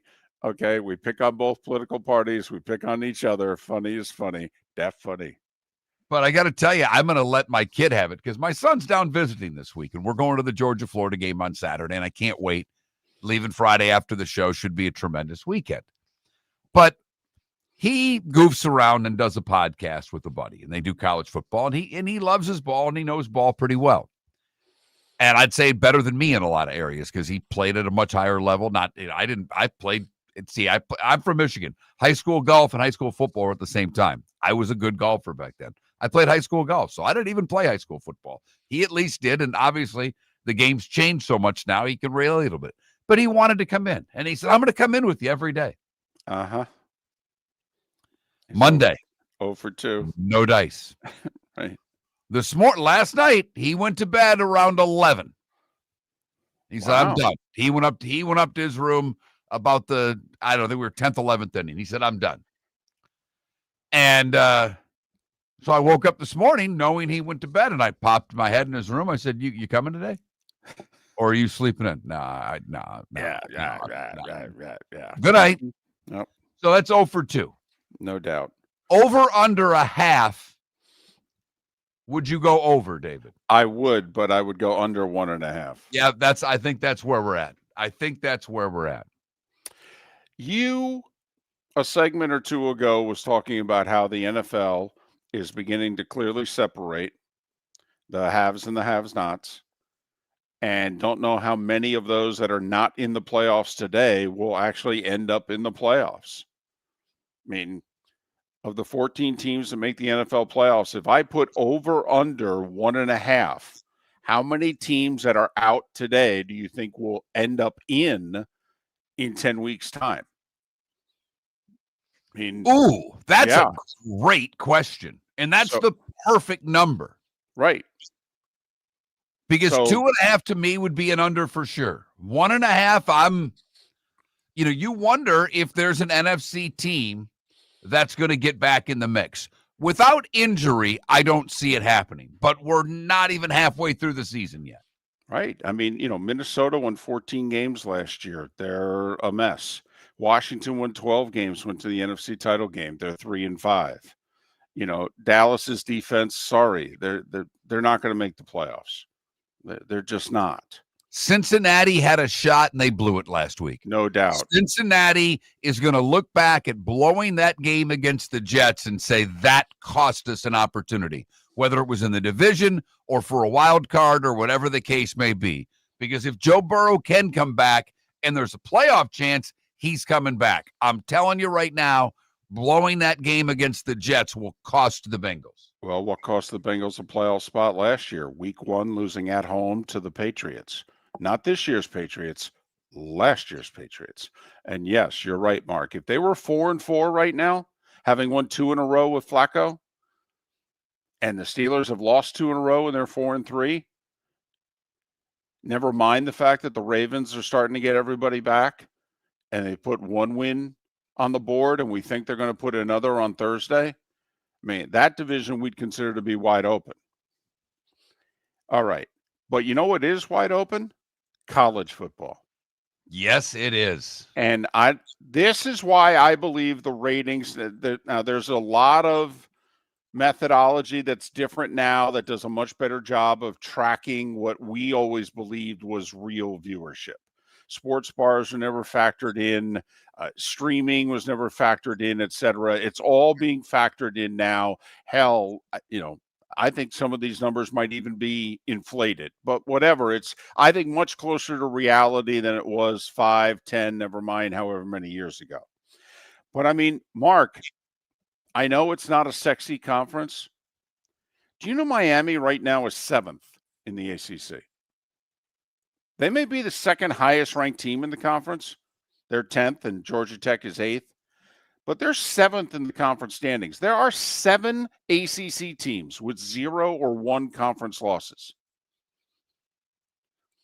I talked about the Pitt Panthers, who have an awful loss on their resume. They lost at West Virginia. West Virginia is not good. Do you know what they did shortly after losing at West Virginia? Yeah, they changed quarterbacks. They put the freshmen in. Do you know what they've been since they put the freshmen in? They've been a really good team. Louisville, all right, lost to Virginia. And we kind of went, oh, well, maybe Louisville's not going to be what we thought. Yeah. And now look at Louisville. By the way, both Pitt, Louisville, Miami, they ain't in the ACC title game today. No, that's Georgia Tech and Virginia. By the way, Louisville, Virginia Tech on the road, home for Cal, home for Clemson, at SMU. Very doable to win the rest of their games. No doubt. Listen, they may only be a dog at SMU. Miami's at SMU this week. If they're 12.5-point favorites, if they win, they should win their next 3 comfortably. And then where do they finish the season? 10-1 going to Pitt. Yep. And if you're a Miami fan, you remember Mark Richt's best team that got to 10-0, and then they lost their last 2 games of the regular season, including at Pitt late in the year. Georgia Tech, they go 2 road games back to back, but not quality opponents. NC State and Boston College. They should win both. Then they host Pitt before their season-ending game against the Dogs. But that wouldn't matter if they win the next 3. They're going to the ACC title game. Virginia's got a relatively easy schedule, but Virginia's just okay. I mean, they're winning. Good for them. And great for Belichick to go for 2 in overtime. I loved it. But the point is, the ACC is fun, and it's competitive, and it's wide open. And Miami could finish 11-1 and ranked like 6th or 7th in the country and not be in the ACC championship game, which then would clearly give that conference at least 2 teams. And the ACC's in a spot where, believe it or not, David, you can spell out a lot of different ways where they could get 3. Totally, because Georgia Tech could beat Georgia and then go and lose the ACC title game. And are we really not going to keep a 10-2 or 11-1 Georgia Tech team out of the playoff? The Big 12 with 2 undefeateds in BYU and Cincinnati, and nobody thinks they're the best 2 teams in the conference. Because Texas Tech has a loss. Hell, Utah has 2 conference losses. By the way, game day, they get a lot of grief. How about if we give the 4-letter network a little credit? You know where they're going? Cincinnati at Utah for this week's show. Good for you. Way to go, guys. And Utah, a pretty big favorite in that game at home. So the Big 12 and the ACC are delivering. Now, I don't know if the Big 12 can get 2. I don't. I think it will be difficult. BYU's got a really difficult schedule ahead of them. If they get through it, I mean, if they're undefeated going to the championship game, they deserve a playoff spot. They do. Okay. One loss BYU, I don't know if they lose the championship if they get in at 11-2. Can we do this mathematical equation in reverse? I'm going to save the SEC for last. Right now, Mark, today, You're the committee. You have to pick 12. The number is still 12. 12 teams in the playoff. Is Notre Dame in, yes or no? Yes. Obviously, group of 5 gets a team. Right. There's 2. Okay. How many are you putting in from the ACC today? Today? Got to be 2, right? Okay. Yeah. Georgia Tech and Miami. You got to put Miami in if you're putting Notre Dame in. No, I'm with you. Georgia Tech and Miami. Okay. That's 4. Now, Big 12. Today. BYU. Not Texas Tech. No, not at this point. Fair enough. Okay. That's 5. Now, let's go to the Big 10. Got to go to the Big 3, right? 3. That's it. No one else has earned a spot yet. But Iowa hosts Oregon. Yeah. Keep an eye on the Hawkeyes. If they win that game and then run the table, that's going to be a 10-2 with the win against Oregon. They are a viable playoff contender today. But right now, for your exercise, David, 3. Well, there's no doubt. Can the Big 10 get a 4th? Like, can Michigan win out? If so, they'd post a 10-2 on the board, and we all know what one of the W's would be. It'd be the Buckeyes. I mean, how many times do we think a 10-2 Michigan's going to get left out of a playoff, even if it's a 12-team playoff? You mentioned Iowa. They host Oregon. They also have games against USC and Nebraska. I think the USC game's on the road. If they post a 10-2, I mean, then again, look at USC. They obviously have the Iowa game. They've got at Oregon if USC runs the table. But right now, the number's 3, right? Yes. Okay, that's 8. So the SEC, I mean, listen, it's the best conference. There's no doubt. All right, it's the deepest conference, no doubt. But the thought that the SEC is going to get 5 or get 6, I mean, right now today, they're getting at most 4. And there are scenarios out there in which other conferences can be stealing bids. If you're a big SEC fan, do you know what you need? You need Notre Dame to lose a game. And Notre Dame plays Pitt in about 3 weeks. And there are a lot, in my opinion, of playoff games in the SEC to finish the season. One of them's this week, Oklahoma and Tennessee. Lose that game, good luck after that. Miller and Moulton. We'll switch gears and talk the National Football League with nobody better to do it with. Pat Kirwan. He's next on Miller and Moulton. Your roof is your home's first line of defense. At Pelican Roofing of Florida, Ronnie John and their team bring years of experience to protect what matters most, your family and your business. From residential repairs to large-scale commercial roofing, we deliver honest work, fair pricing, and quality you can trust. An upgrade on your roof can lower your insurance costs. Don't wait for a leak to turn into a disaster. Call the experts at Pelican Roofing today. 1-866-9-PELICAN. That's 1-866-9-PELICAN. Online at pelicanroofingcompany.com. CCC 1332512. The Cape Coral Police Department is growing, and they want you to be a part of it. They're hiring new officers. Starting pay is between $74,000 and $90,000, depending on your experience. And with a $10,000 hiring bonus, you can be making $100,000. Enjoy paid holidays, off-duty details, plenty of OT opportunities.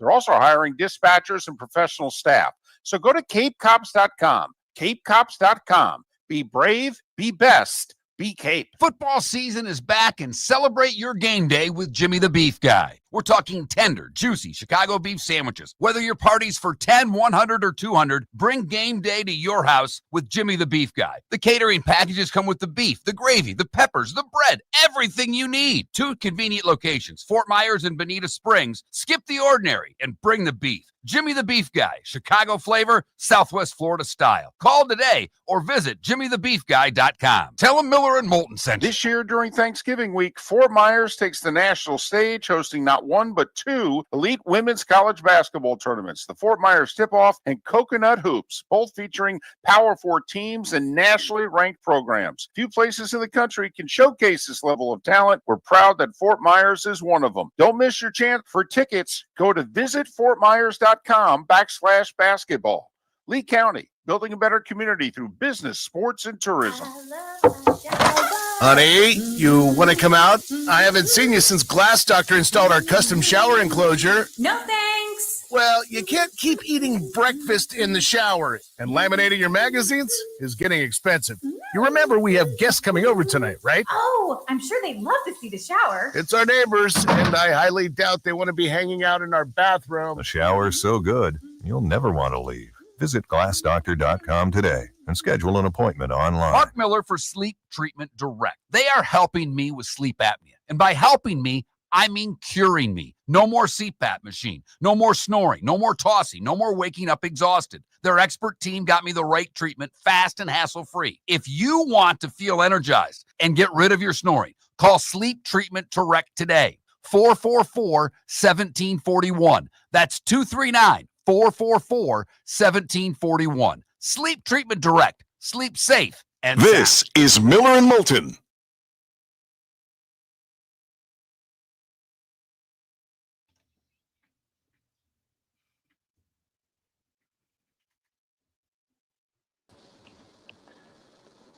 Morning, Pat. Good morning. I have to apologize to you. Why? Because I was part of the group that thought you should take Atlanta. Yeah, I know. I was too. Yeah. As soon as I saw that, I turned to my buddy Wayne and said, I just screwed a friend of mine. You're headed to Buffalo, right? Yeah. Saturday morning, bright and early. And then I'm flying home with Cower. We get in about 10 o'clock, and I have a 7 a.m. flight to RSW. There you go. Hallelujah. Yep. It's all right. If my backup choice was Cincinnati, not New England, so I was done either way. And none of us had the courage to take the Jets. That was on your list, I think. Oh, my Lord. I think we're in for another crazy weekend. We have one division game, and we got all these games you just can't tell. I swear, there are guys that look at these non-conference games and kind of say, okay, chance to rest a guy. Well, I'd like a crazy weekend. The last 2 weekends have been duds. Yeah. Well, I took the Bears. They folded. Took Atlanta after I told you to take them, so I had to take them. I thought they'd win. I don't trust them. By the way, I watched a big chunk of that game, obviously, because it was the Dolphins, and I really thought Cousins was playing for wherever he wanted to play next year. He was awful. He was awful. I mean, like overthrowing. Like he was so inaccurate throughout that game. He was terrible. He looked like he had not been doing much. And Jim knows him better than me. They Michigan Staters, and they were friends for a long time. But when I got a chance a couple of times to sit with Cousins, mainly because Jim was there, he'd open up to a lot of stuff. Like, I don't think he wants to go anywhere. I think he's happy going home and collecting his paycheck. Well, I mean, his wife is from there. Yes, and that's why they targeted Atlanta. And I think them drafting Penix kind of ripped his heart out because I think he knows, she's made all the sacrifices for him and moved around for him. And he did this one for her. And this is where they want to raise their kids and have them finish high school. So I don't think he wants to go elsewhere. And he's not going to make any money to go elsewhere. Right. And so I know Matt Ryan told him, the worst mistake I ever made was going to the Colts and leaving my family behind and living by myself in an apartment. He goes, it was horrible. Although maybe we should send Kirk Cousins the Flacco video of him saying having a 4:30 dinner by myself is heaven. It's not that bad. I don't know Cousins at all, obviously, but I will say when you watch that quarterback thing that he was on, he's not the same as, I mean, that's a homebody. He's a different cat. He is. He's made his money. He played good for a while in his career. He's nothing to be ashamed of. He's lost his stinger to play, I can tell you. He's very happy just standing behind making the kind of mega dollars he's making. And why would I go live by myself and make no more? Right? No. There's no incentive for him.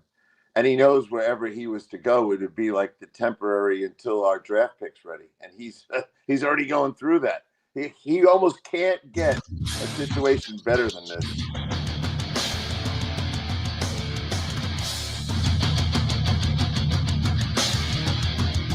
You're listening to Miller and Moulton, coming at you from the Floor Meister Studios. Floor Meisters, keeping it real. And now, here's Mark Miller and David Moulton.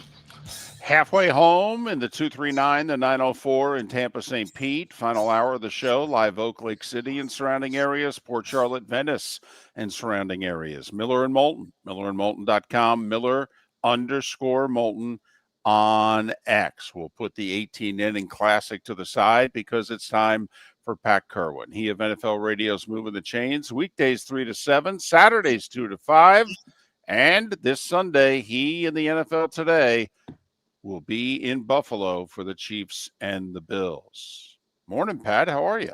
I'm doing fine, fellas. Thanks for having me as always. And I rarely lose my cool, but I did yesterday. Usually that's Jim's job. He likes to flip out on things. But they asked me to talk about the tush push strip sack, if you strip fumble forced by Thibodeau, and then of course the officials blow it. That was a fumble, and they should have had a touchdown on that. But after that happened, after I went, then the phones didn't stop ringing with other things that are going on. The officiating is, and then it was that conversation I had with Mike Pereira that really put my eye on the officiating all weekend, and it was, and I'm sure for you guys, as disappointing as it is for me.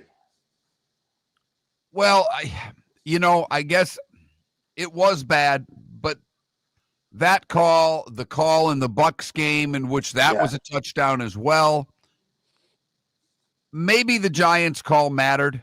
The Bucs one didn't. And because it was a bad NFL week from a standpoint of differential scores, I mean, there was blowouts. Oh, my goodness. Yep. So the fact that we had a bunch of blowouts, if we would have had a normal NFL week, where there were 6, 7, 8 one-score games and there was bad officiating, I think people would be more up in arms. And I heard a little bit of you yesterday, Pat, and I know you were bothered by it, and I get it. I think the NFL gets away with it because the games weren't close. So we don't have the same anger on a Monday morning, Tuesday morning that we would have some other weeks. That's at least my thought on it, Pat. Well, I don't disagree with it kind of smooths it out, if you will. But when Todd Bowles was not happy, I talked to Todd yesterday, and he rarely has an emotional outburst. But I said to him, we had the camera right on you. And he goes, of all people, I knew you'd be the one who caught me. And he was mad. And he should have been. And by the way, they didn't play that. They got outplayed in a lot of weird ways if you looked at stat sheets. And the only reason they won that game is because they were trying to play with two quarterbacks that are inept over in New Orleans. But that, to me, we always talk about how much gambling is going on. What are the gamblers thinking about these games? Well, that's the part that if I'm the NFL concerns me the most, is that with the FBI sting last week, so you've got gambling, and the league is worried, obviously, about whether or not their games are completely on the up and up, or if there are some individuals going rogue. So it's already out there. You've already got the fan who doesn't think that the game is 100% on the up and up. If you bring officiating into it, you can really do damage to your game. And Pat, what I'm worried about is it's one thing to miss calls in the Eagles-Giants game, which don't affect the outcome, but many of these same officials are going to be doing playoff games. They got to start getting these calls right, because if you screw up in January, It's a big deal. It's a very big deal. And I'll go back to the Giant game and then I'll get off this. But the point I made yesterday, which I'll make again right now, is when that play happened, the game was in the balance. Yeah, it was 7-7. Yeah. And by the way, the Giants have already beaten those guys. So there was no reason to think at the end, after the game's over, well, thank God that the game wasn't really affected by it. It was affected by it. Who knows what was going to happen? I don't. No one knows. But they had a chance to take a lead with a good old rookie quarterback. You know, I can't even accept that excuse anymore. It's just like, and the tush push, I was playing this wrong the whole time. The whole time I was realizing, because I know rugby, they ought to get rid of it for health reasons. You know why they have to get rid of it? They can't officiate it. Well, they cannot officiate the play. Pat, I think, can something good come out of a bad call? That's it. For those people that want the tush push gone, I think that play ended it. I really do, Pat. I think that's the play they're going to show. That and the 74 different procedure calls that Philadelphia's had when they jump early on it. I think between that's how they're going to get rid of the play. I think it's gone in the offseason. I'd bet on that right now. Yep. And I'm in a lot of ways, the silver lining of their bad officiating is the admission they're going to have to make that we can't officiate the play, and that should get it out the door. So I'm with you, Mark. He's Pat Kirwan. NFL Radio's moving the chains. Weekdays 3 to 7, Saturdays 2 to 5. Sunday, he's part of CBS's NFL Today show. This week, they'll be in Buffalo live for the Chiefs and the Bills. Pat joining us courtesy of Pinchers. Tampa to Key West, all points in between Pinchers, where you can't fake fresh. Pat, we just did a segment last hour in which we said this is unusual in the NFL.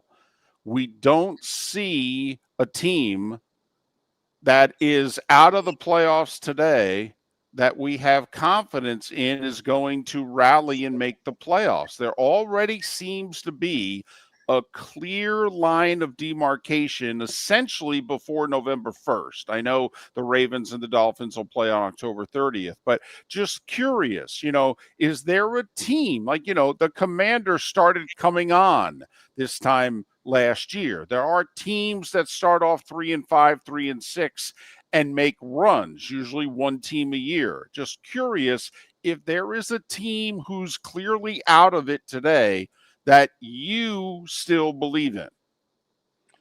Well, the only team I'm going to put on that list is Baltimore. I'm not putting Washington on it. And I'm definitely not putting Jacksonville on it. So in a lot of ways, it's almost set to your first point, David. But why would I put Baltimore on it? Well, Lamar's coming back and all that business. But Pittsburgh's helping him. Pittsburgh loses every time Baltimore wins going forward. They're only 2 wins behind them. And when you look at Pittsburgh, I have some real suspicions about their defense. They really don't even put back-to-back weeks anymore. They'll give you a game that reminds you of them, and then they'll look like a team that doesn't know how to play defense. So that's the only team that's out of it mathematically that I think will get back in it. Isn't Pittsburgh's record the worst of all the division leaders? Oh, without question. Yeah. And do they look like a team that Baltimore could catch? Baltimore still plays them twice. So that's the only team.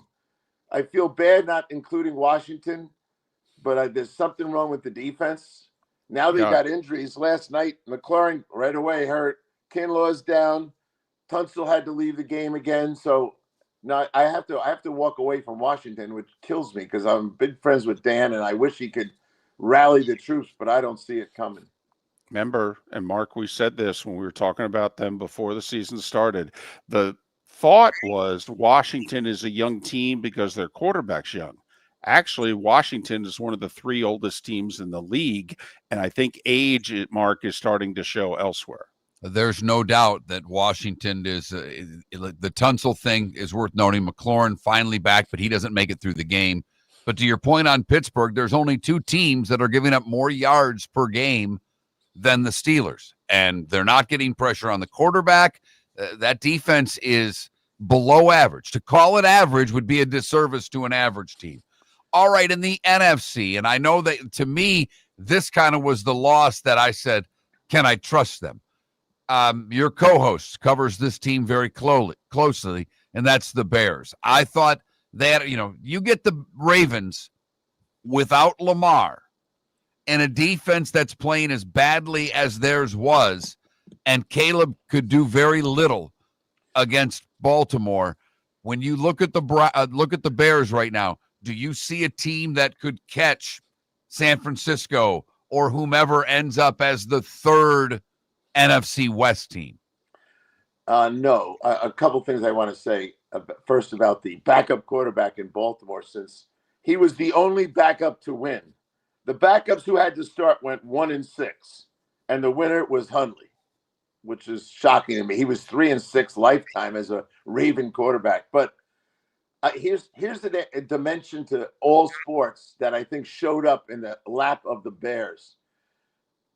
They walked around like they were good because of their 3-game winning streak. And how do I know that? Because they were stupid enough to criticize the video of the ping pong games in Baltimore. The last thing you want to do is get the Baltimore Ravens rallied and mad. And they can't handle success. I feel for the young coach. He's doing all the right things. He's hard on them. He's critical of them in practice. He told them they couldn't compete in games. They responded to all that.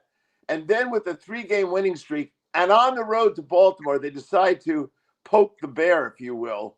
And they still don't get how to win. As Jim would say, they've never done a thing. And they used a 3-game winning streak to act like they've arrived. I do not trust them. I just don't know if I know it's not clicking. I think the question is, do we think that Caleb and Ben Johnson are going to click? It didn't click right away with Jared Goff and Ben Johnson, but then obviously it did in a big way. Don't you think that's still the big question with that franchise? Is the quarterback the guy? Well, when you follow the Bears, and I have to listen to Bear Talk every day, it's amazing. They're historically locked into 1985. They have never left 1985. I don't care what Bear guy calls our show. Eventually, he's going to tell us how great 1985 was. And I go, you got to move on, boys. Your history says you're not a very good franchise anymore. You run coaches out of town like our Jets did. You run quarterbacks out of town. You've got a good coach right now. As soon as he loses the game, you want to start telling me his limitations. He has no limitations. His limitation was taking that job. But he's good. The quarterback will be good enough, but already it's incredible. 1 week they like him, the next week we had to throw a guy off the air yesterday. He calls once a week to tell us how bad Caleb is. Finally yesterday I said, look, you've been doing this. We permitted you to come on. You're done. Go away. You can't call anymore. And if you had a different story, I'd let you back on. But I know you won't have one, so have a nice life. You're done. Go away. Your roof is your home's first line of defense. At Pelican Roofing of Florida, Ronnie, John, and their team bring years of experience to protect what matters most, your family and your business. From residential repairs to large-scale commercial roofing, we deliver honest work, fair pricing, and quality you can trust. An upgrade on your roof can lower your insurance costs. Don't wait for a leak to turn into a disaster. Call the experts at Pelican Roofing today. 1-866-9-PELICAN. That's 1-866-9-PELICAN. Online at PelicanRoofingCompany.com. CCC 1332512. This year during Thanksgiving week, Fort Myers takes the national stage, hosting not one but 2 elite women's college basketball tournaments, the Fort Myers Tip-Off and Coconut Hoops, both featuring Power 4 teams and nationally ranked programs. Few places in the country can showcase this level of talent. We're proud that Fort Myers is one of them. Don't miss your chance. For tickets, go to visitfortmyers.com/basketball. Lee County, building a better community through business, sports, and tourism. American Paint Supplies, for nearly 30 years, is your one-stop shop for all your coating needs. If you are a designer, a contractor, a professional painter, or a weekend warrior, American Paint Supplies is the place where experts go to get expert solutions. At 6100 Shirley Street in Naples off of Pine Ridge, American Paint Supplies delivers the best solutions with the best products with the best support. Meet Gene and his team today at American Paint Supplies. Call 239-566-2700. That's 566-2700 or online at AmericanPaintSupplies.net. Let's talk the big differences between Floormeisters and the big box store that sells flooring. Floormeisters is family owned. They do flooring, not doors, nuts and bolts, or weed killer. They specialize in it. They know it. Floormeisters backs their installer. So if there's ever an issue, good chance the boss, TJ, will come out and make it right. Floormeisters prices beat the box stores every day of the week. When you think flooring, think Floormeisters in Naples. Floormeisters.com. Real people, real prices, real quality selection. The Floormeisters, just keeping it real. This is Miller and Moulton.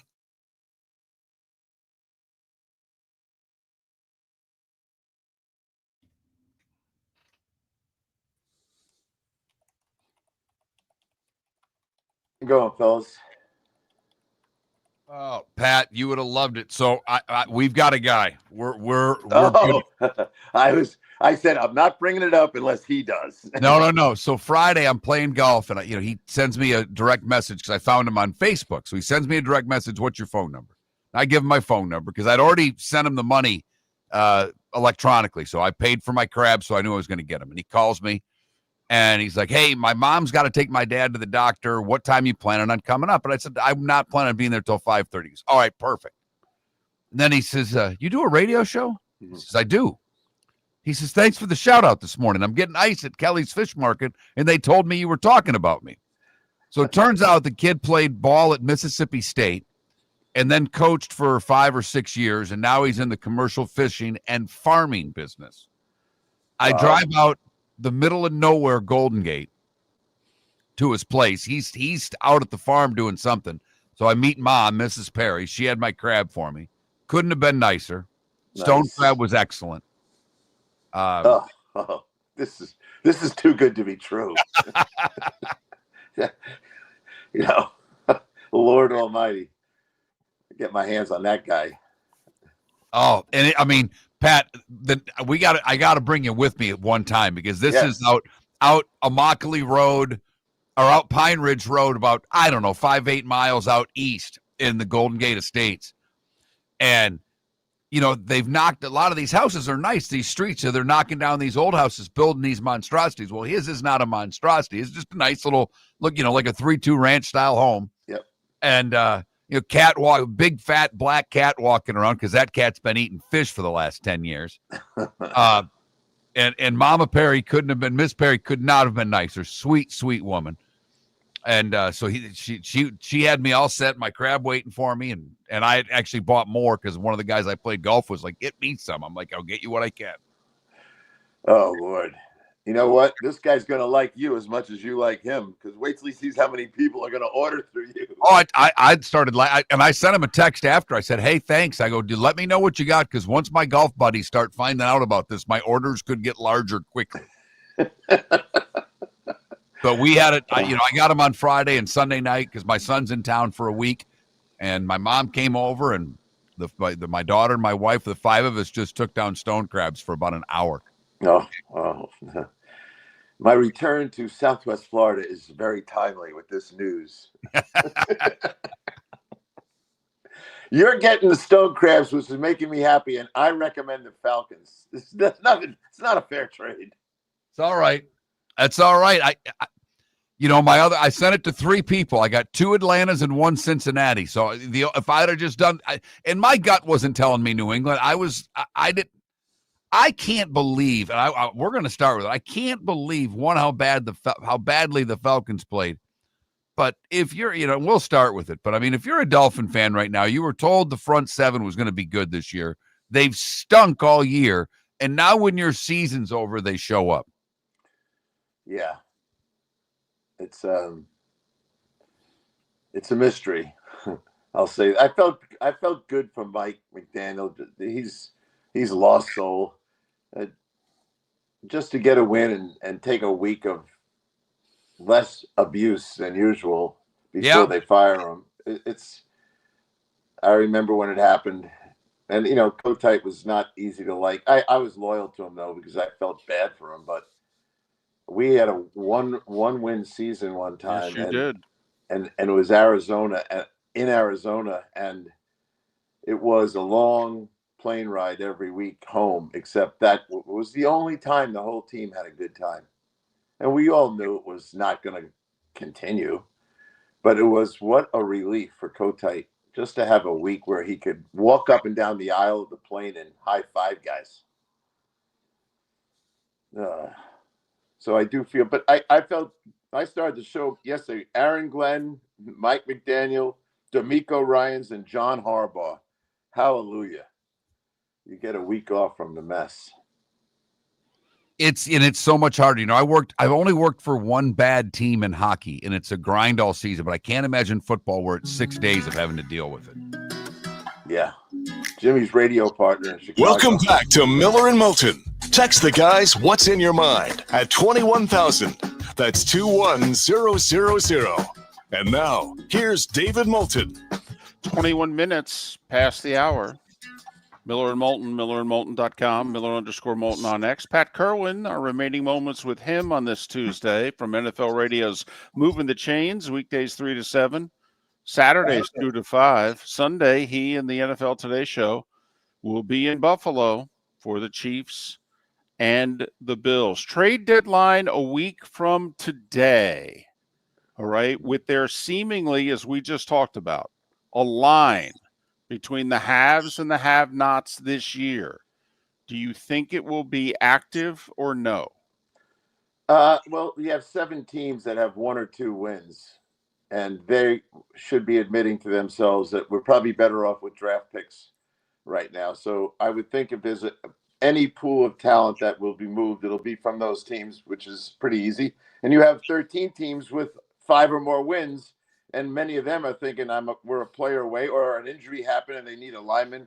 Good luck if you need a lineman. But I don't think there'll be a lot. You beat me out on the pool on this last year. I said something like 3 or 4, and you said 5 or 6, or whatever it was, and you had more than me. So I'm reluctant to think there'll be more than a couple of trades, and maybe insignificant guys, role players. I'll tell you, like a team like Buffalo, they have a history at the trading deadline to go get a big lineman for defense.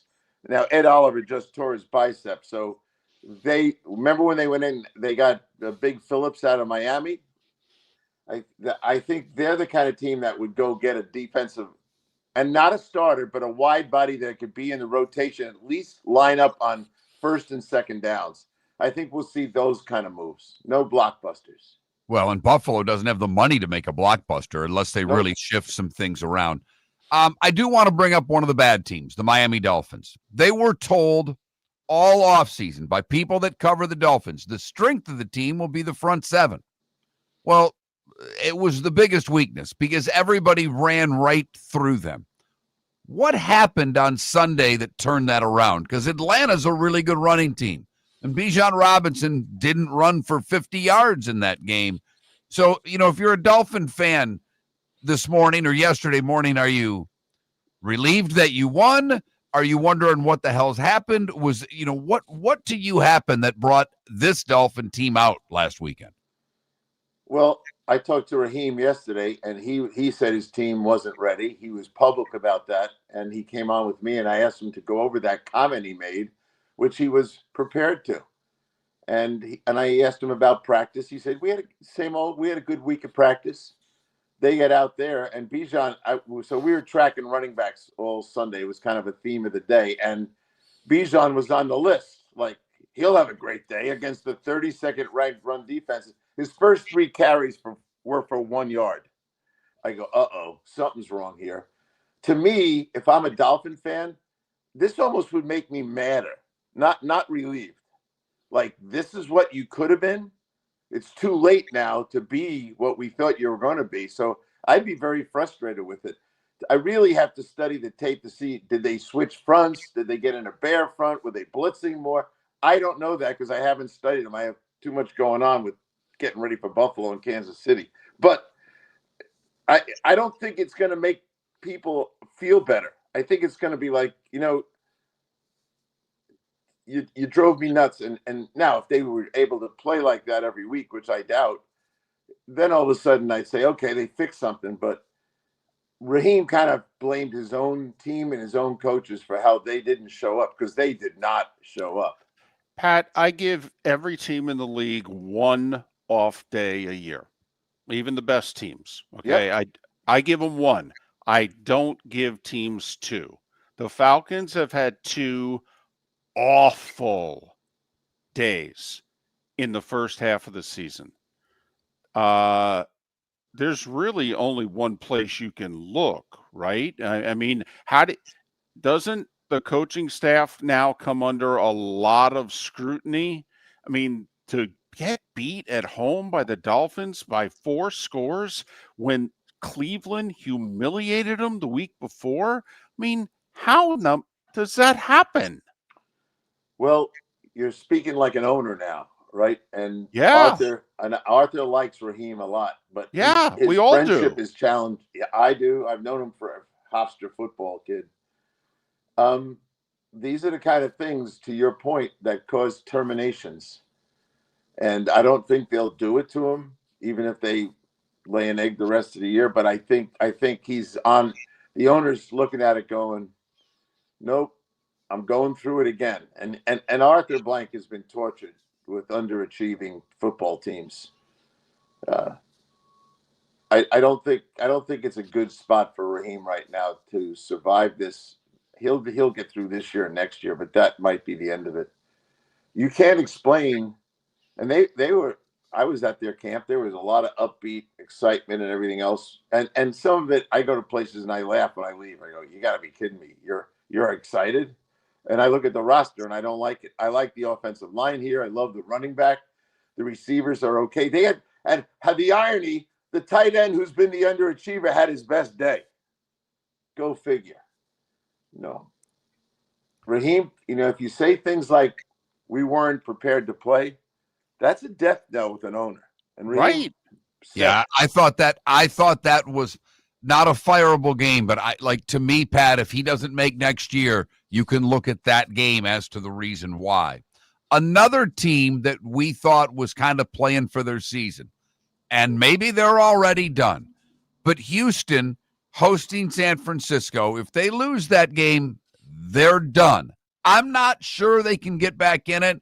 Did we see enough in Houston to think that they're not catching the Colts, but maybe catching the Chargers for that last wild card spot? Is that a possibility after what you saw on Sunday? Well, it's in line with the question you asked me earlier, and I did not mention Houston making it, so I'll stand by my opinion that I don't think they're going to do enough, because fundamentally the offenses, they had a great moment. And Stroud looked like the Stroud who was a rookie and played great. But I don't think there's enough there. The defense is very good. But Cleveland has a good defense and can't do much. There's a bunch of these teams that have the same issues. I don't think they're going to make it, personally.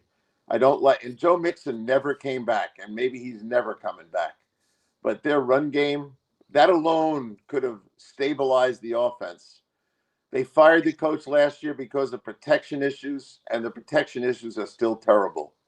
So, no, you guys probably think they will. Jimmy does. He thinks they're going to make it through. I don't like – this is maybe how David would look at me. I don't like imbalanced football teams. I don't like Dallas because their defense is so bad. I don't like teams that have bad offenses and the defense is good. I don't think you win anymore with one side of the ball. I don't think the Texans' O-line is good enough for them to make the playoffs, but we shall see. All right, got about a minute here. Colts or Patriots? Which one are you believing in more? And I'm curious if you think, I believe New England still needs to get one more wide receiver. I'm just curious. Colts, Patriots, two biggest surprises in the league. Are you buying them both to be able to win games in January? I'd be a little more nervous about the Patriots. Young quarterback, hasn't been there before. He's playing exceptionally well, but the guy over in Indianapolis is a veteran who is behind an offensive line with maybe the best running back in the league right now. Certainly statistically he is. They've got a running back, they've got a quarterback, they got a terrific young tight end, and nobody's going to catch them. Mark said it a minute ago. But in New England, you still could lose this division to Buffalo, which I think is more than possible. And that would put New England on the road, right, as a wild card. Mm-hmm. Indianapolis is going to get a chance, most likely in my mind, to play home at least twice if they can win. So I'd be inclined to think Indianapolis is got a clear sailing path to be, I don't think they get into the Super Bowl, but I think they could win a game or two. And I don't want to see them outside. Now, we're going to get a couple of outside games, and they got a tough schedule. I get it. But if they get people in that dome of theirs, then they could win a game or two.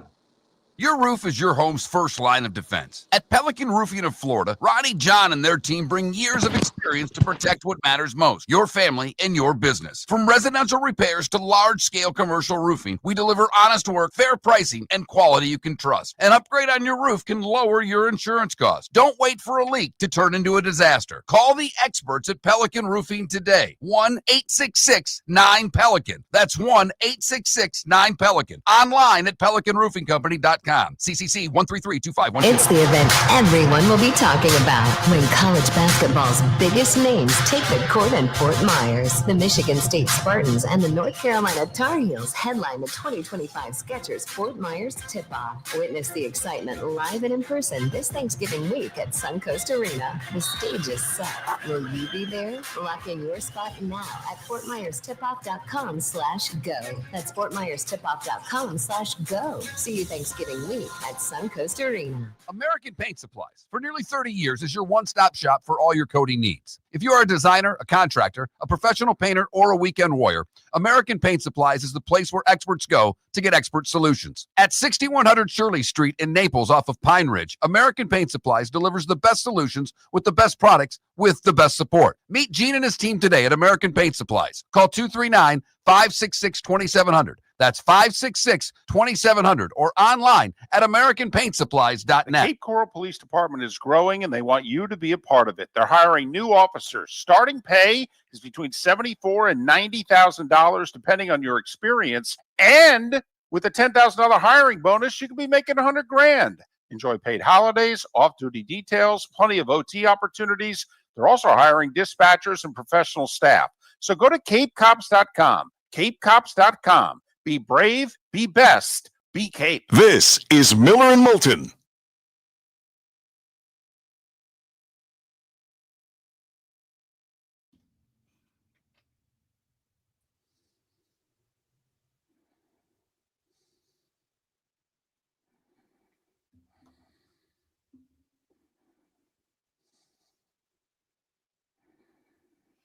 Logic Man, here's the deal. And I know you think this is a whole Philly thing. They wanted the play out last year. They came close to getting it out. They were a handful of votes away from getting the tush push banned. So they already have all of those votes. Now they are going to say, they're going to show video of all the procedure calls. They're going to show that fumble. And they're going to say it's a very difficult play to officiate and it's unsafe. And they're going to combine the two and they're going to get the play banned. I'm just telling you. I'd bet you any amount of money on it right now. The league does not like the play. I know you love it. You're a Philly fan. It's an awful play aesthetically. It looks terrible. I don't care at what level. I've now seen it on Saturday. I've seen it on Sunday. It's awful looking. Awful. I get they're really good at it. I get it.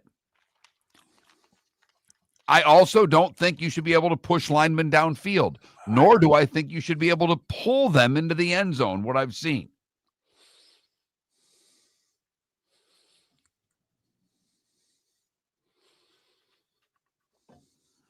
But now that defenders don't want to tackle guys and want to strip the ball, they hold them up. So then you get rugby scrums 4 or 5 times in every game, it seems.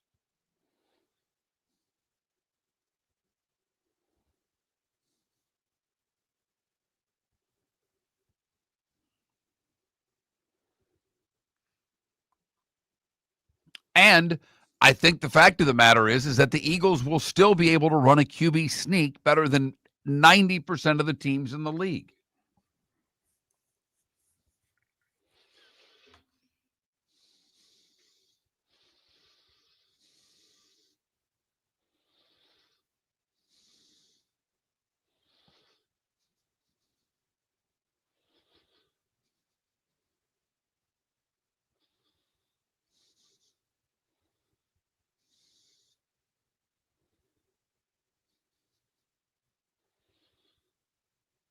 God almighty, can you Philly fans just stop it?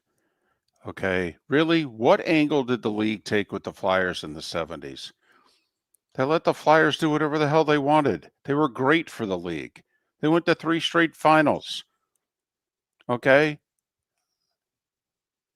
I mean, if Perrant doesn't get injured, they probably win in 80 again.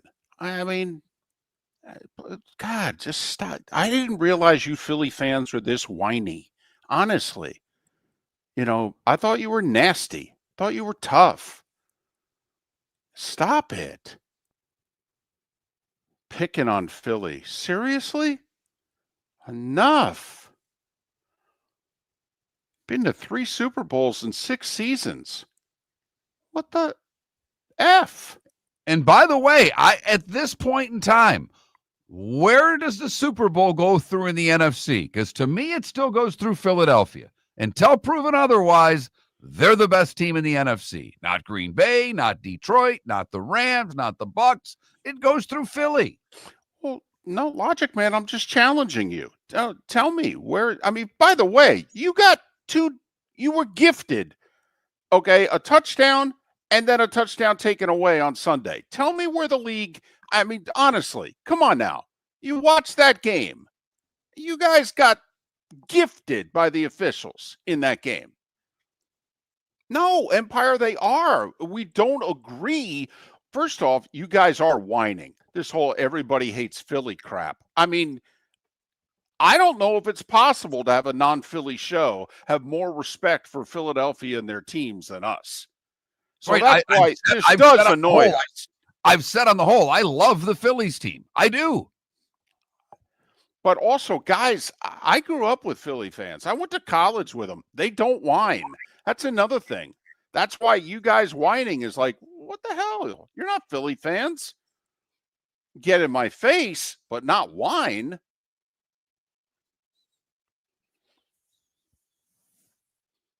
But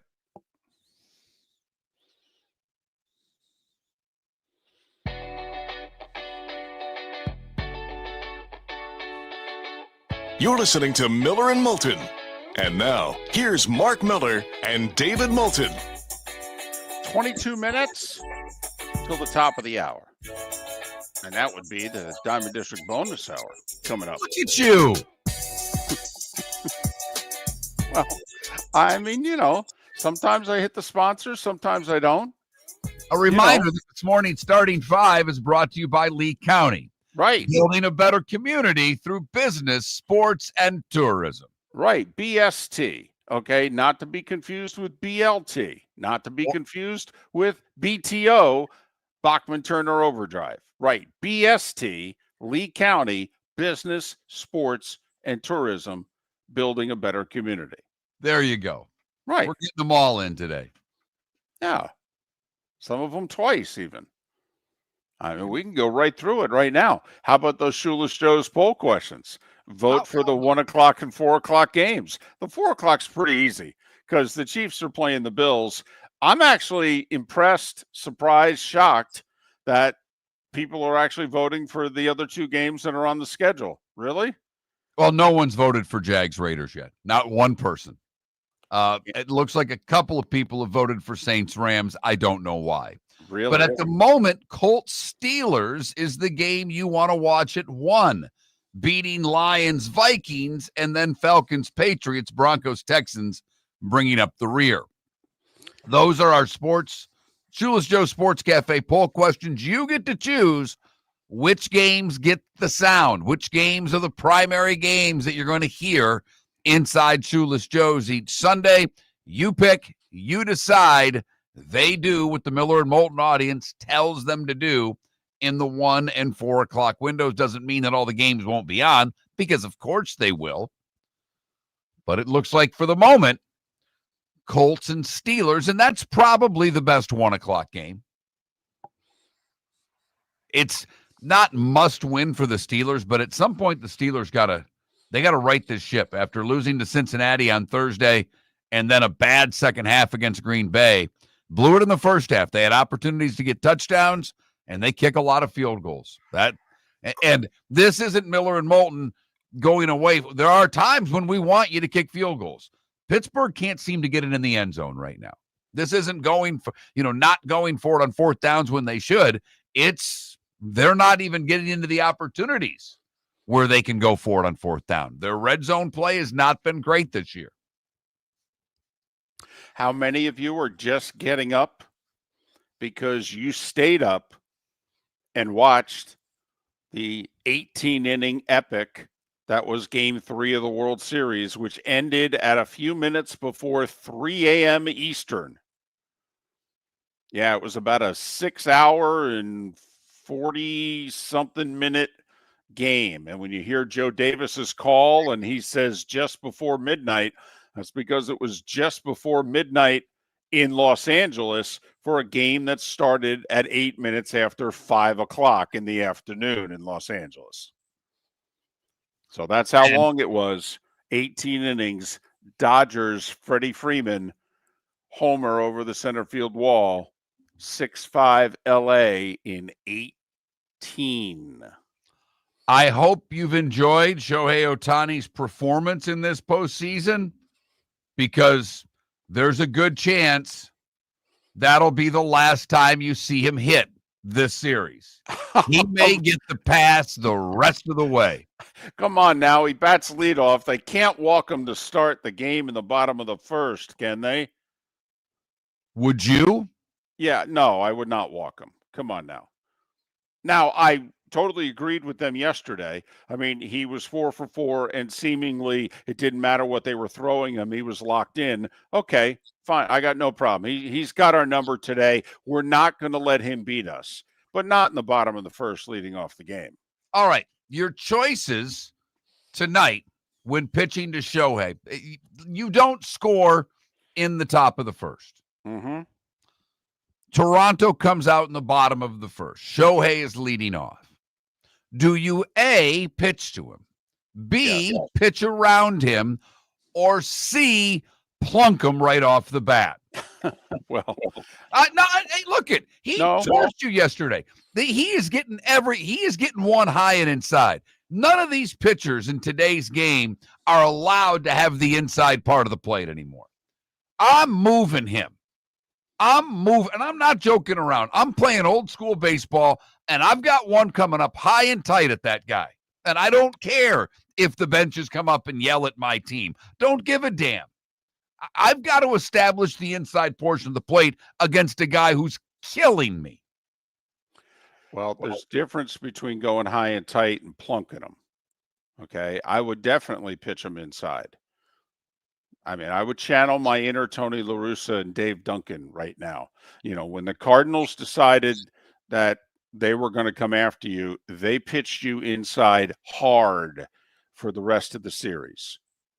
And I would do that with Ohtani. I would.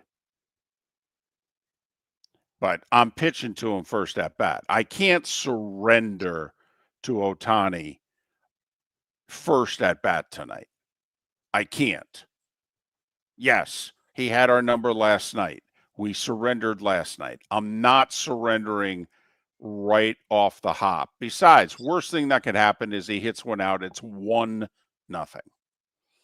I can deal with 1-0.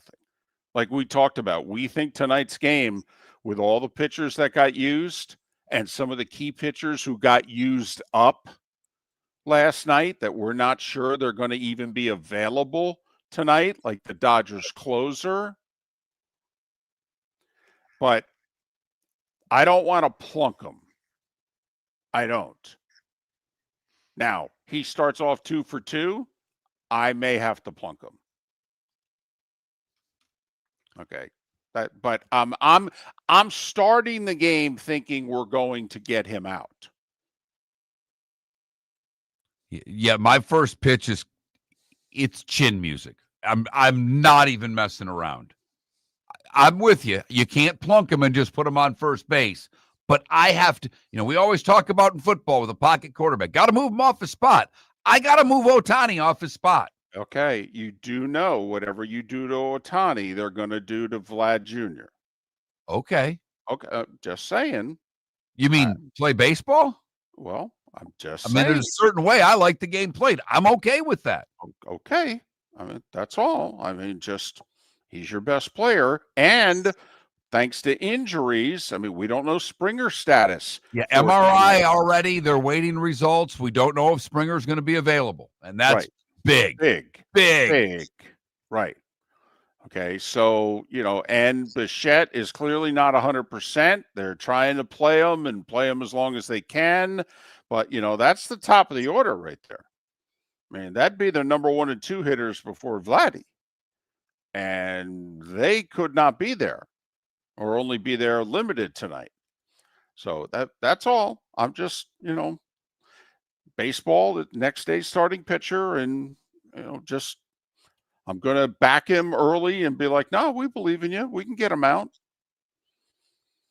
I will say, if you are on X and happen to follow me at that Mark Miller, I reposted the Dodgers post game. Robert's talking to the team, and he's just going through, and it's fine. It's nothing, it's certainly not a Dan Campbell after a Lions game post football game, but he's just talking about how we need every guy. And all of a sudden he's about a minute and a half into it.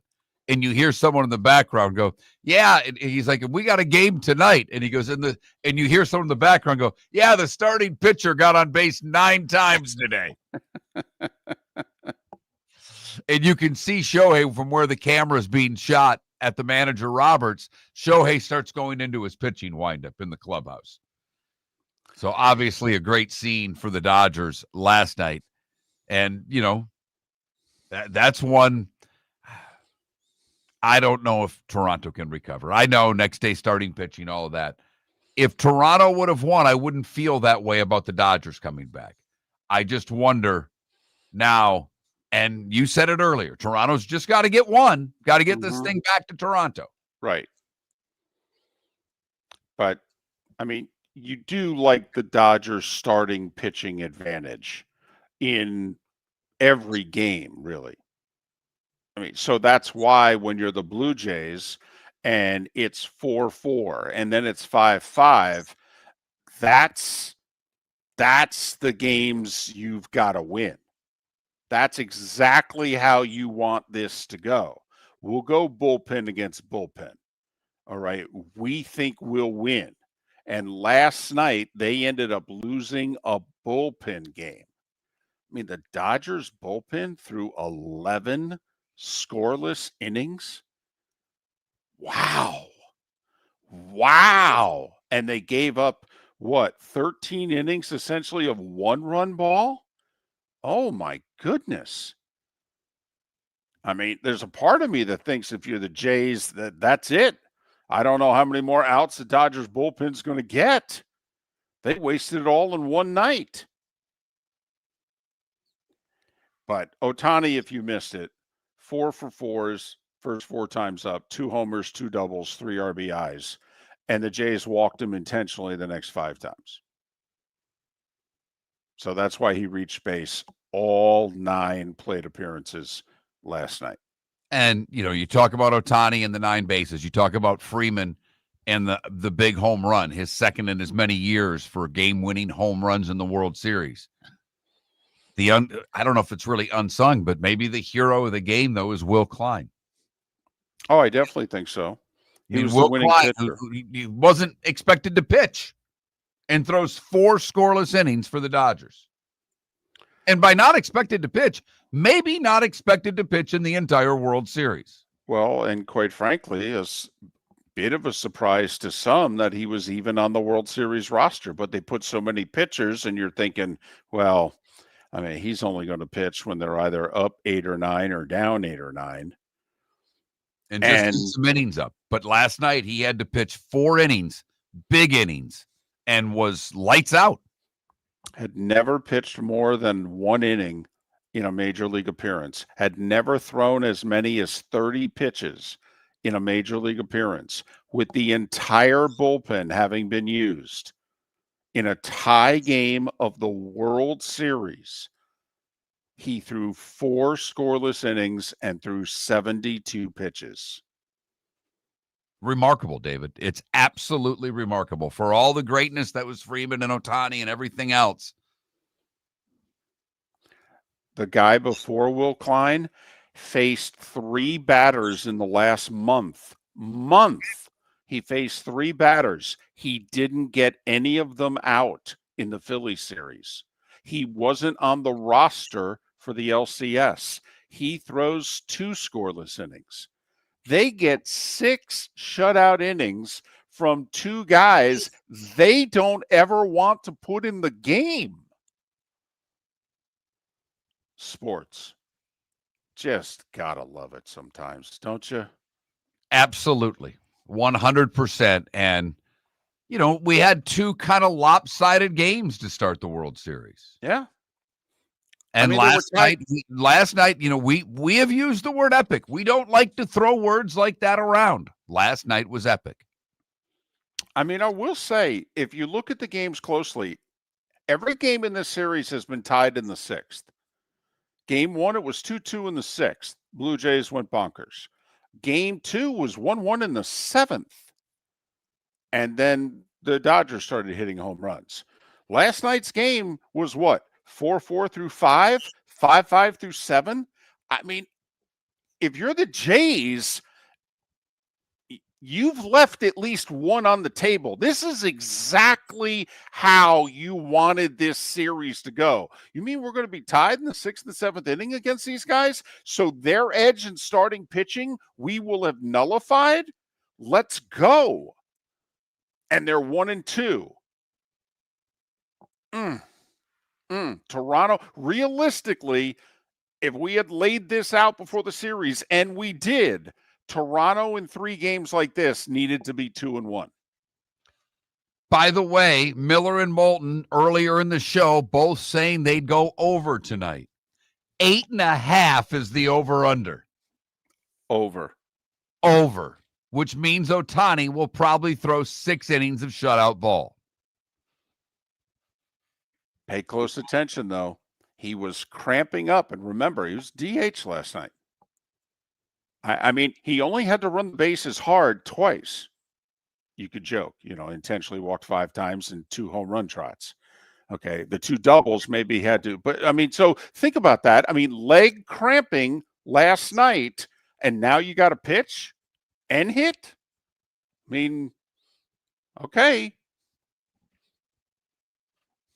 So game 4 tonight, and that's the other thing. It's 2-3-2. Game 5 is Wednesday night. So these bullpens that were used extensively last night are going to be called upon in the next 2 nights. Which team can survive? This should be an edge for Toronto. But the way the big guns for LA are hitting, I have no idea. Miller and Moulton. Vote on the poll questions. What will be the 1 and 4 o'clock games featured at Shoeless Joe's? And we'll come back with a Diamond District bonus hour. Thanks for listening. Your roof is your home's first line of defense. At Pelican Roofing of Florida, Ronnie John and their team bring years of experience to protect what matters most, your family and your business. From residential repairs to large-scale commercial roofing, we deliver honest work, fair pricing, and quality you can trust. An upgrade on your roof can lower your insurance costs. Don't wait for a leak to turn into a disaster. Call the experts at Pelican Roofing today. 1-866-9-PELICAN. That's 1-866-9-PELICAN. Online at pelicanroofingcompany.com. CCC 1332512. Let's talk the big differences between Floor Meisters and the big box store that sells flooring. Floor Meisters is family owned. They do flooring, not doors, nuts and bolts, or weed killer. They specialize in it. They know it. Floor Meisters backs their installer. So if there's ever an issue, good chance the boss, TJ, will come out and make it right.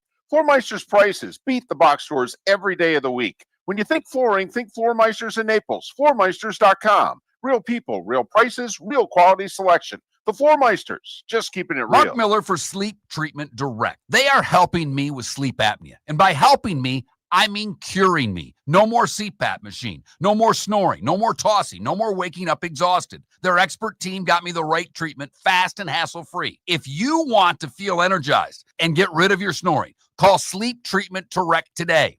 444-1741. That's 239-444-1741. Sleep Treatment Direct. Sleep safe and sound. Think we only fix windows? Think again. Your local Glass Doctor Home and Business does so much more to upgrade your home. We custom build stunning shower and bath enclosures, install sleek glass doors and windows, and can bring fresh life to foggy or cracked panes. Need a glass tabletop or a statement mirror? Yep, we do that too. If it's glass and it's in your home, we're the team to call. Call the Glass Doctor, we fix your pains. Oh yeah. Football season is back, and celebrate your game day with Jimmy the Beef Guy. We're talking tender, juicy Chicago beef sandwiches. Whether your party's for 10, 100, or 200, bring game day to your house with Jimmy the Beef Guy. The catering packages come with the beef, the gravy, the peppers, the bread, everything you need. 2 convenient locations, Fort Myers and Bonita Springs. Skip the ordinary and bring the beef. Jimmy the Beef Guy, Chicago flavor, Southwest Florida style. Call today or visit jimmythebeefguy.com. Tell him Miller and Moulton. For over 50 years, the Nolan family has been dedicated to protecting local families. Nolan Family Insurance is a second-generation independent agency that specializes in home, flood, auto, and boat insurance. They take the time needed to explain your coverage options and answer your questions so you can make an informed decision that's right for you. If you're looking for an agency that treats you like family, call 941-639-1122 or go to nolanagency.com. That's 941-639-1122 or nolanagency.com. This is Miller and Moulton.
Logic, man, we appreciate you guys. The whole everybody hates Philly thing. That's got to stop, especially with the Eagles. I mean, football fans, our respect for how your organization has run itself for 25 years now has been clearly stated. And if David didn't already answer it, Left Twix, it will get amazing ratings. Now, the viewership numbers will be interesting, but when games go on like that, no one else is watching television. And if they're watching it, they're watching that. I mean, when I referenced at the beginning of the show, I worked a game in Atlanta for hockey many, many, many moons ago, our rating was ginormous. And we were on a, whatever station we were on, but it went triple overtime. If people were up late, that's what they were watching.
You're listening to Miller and Moulton, coming at you from the Floor Meister Studios. Floor Meisters, keeping it real. And now, here's Mark Miller and David Moulton. It is the bonus hour on this Tuesday, the final one of October. Thanks so much for being with us. Miller and Moulton, millerandmoulton.com, Miller_Moulton on X. We've got our Shoeless Joe's poll questions, which is when you decide what Shoeless Joe's Sports Cafe, Bell Tower Shops, Fort Myers, what the featured games they should have on Sunday are. The 1 o'clock games, there's always a plethora of choices. Usually there's one 4 o'clock game that stands out above the rest. This week's no exception, Chiefs at Bills. But some interesting 1 o'clock games. Go and vote accordingly. We would appreciate it. And then make sure you, if you can, head to Shoeless Joe's and check it out. If you wear a jersey, well, you've got food and drink specials coming your way. And I have backed off of you, jersey-wearing old fan. I have. You've beaten me down. You have. Miller and Moulton were hard and fast. You're over 25. You don't need to be wearing jerseys anymore. I guess I just don't care if you wear one or not. I'm not going to wear one, but you want to wear your jersey? Knock yourself out. You want to wear it to the grocery store? Hell, you want to wear it to church? Go right ahead. Got to imagine there'll be a few Josh Allen jerseys at church this weekend. Yeah, I'm guessing there will be as well. Somebody, I hope there's one Chiefs fan that can wear a Mahomes jersey just to, get I always love when there's a little murmur in church. Okay. Especially when it doesn't have anything to do with, what's going on at church. So speaking of murmur, a little off sports, but I've got to share this. Okay. Yesterday, I got home from the show and I thought my kid's in town and I thought he was still sleeping. So I went down to the gym to work out and finished my time on the treadmill and I'm walking home and I'm a sweaty mess. And I got my headsets in. I'm still listening to music, rocking out. And I see 3 doors down from my house what appears to be an argument. So I immediately turn the headphones off. It's the pressure washers and the homeowners. And I can see before I take the headsets off, the homeowner has got a deliberate finger point going. I mean, he's no, not a finger point going. He's at the 4th or 5th finger point when I get the volume down. And I hear the young pressure washer going, you don't need to use profanity at me. You don't need to use profanity at me. That didn't stop the homeowner or his wife. And they're yelling. And the kid's getting ticked. And it's an older couple and a pretty large young man. I mean, he's 6 foot, 180, 190 pounds. Looked like he could have picked the old couple up, thrown them on the roof, and pressure washed them off all in one clean swoop. So I've got to go down and hear it. I walk right past my house.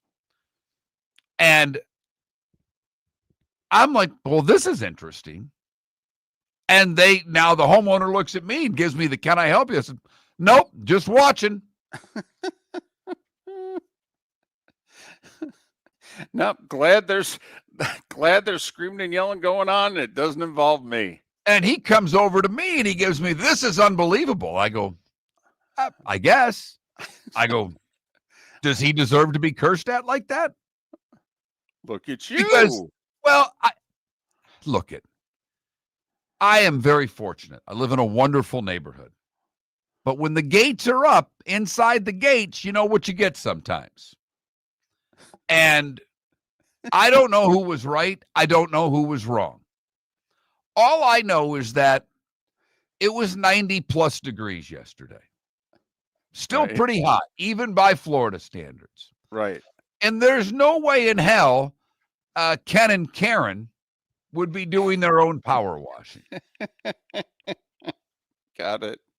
And the pressure washer is now going, I've done this I can hear him. I've done this for a long time. I've never been treated like this. And I'm going, well, this isn't. And she won't quit.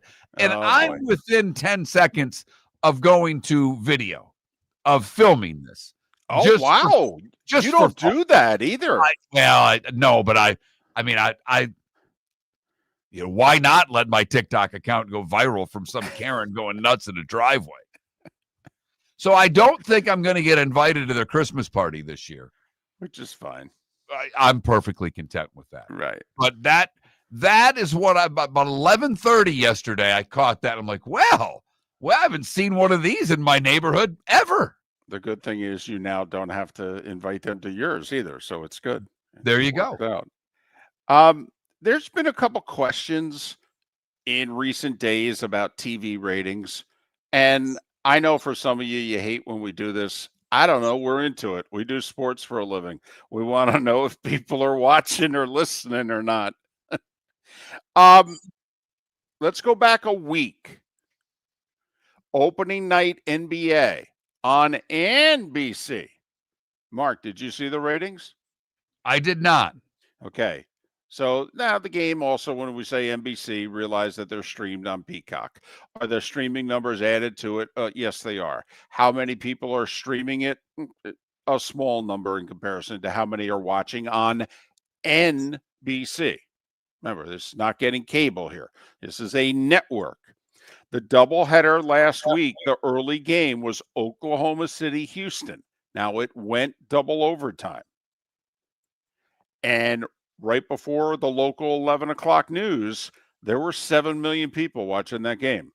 That's a really big number. The game as a whole did just under 6 million. Here's the one that really impresses me, though, Mark.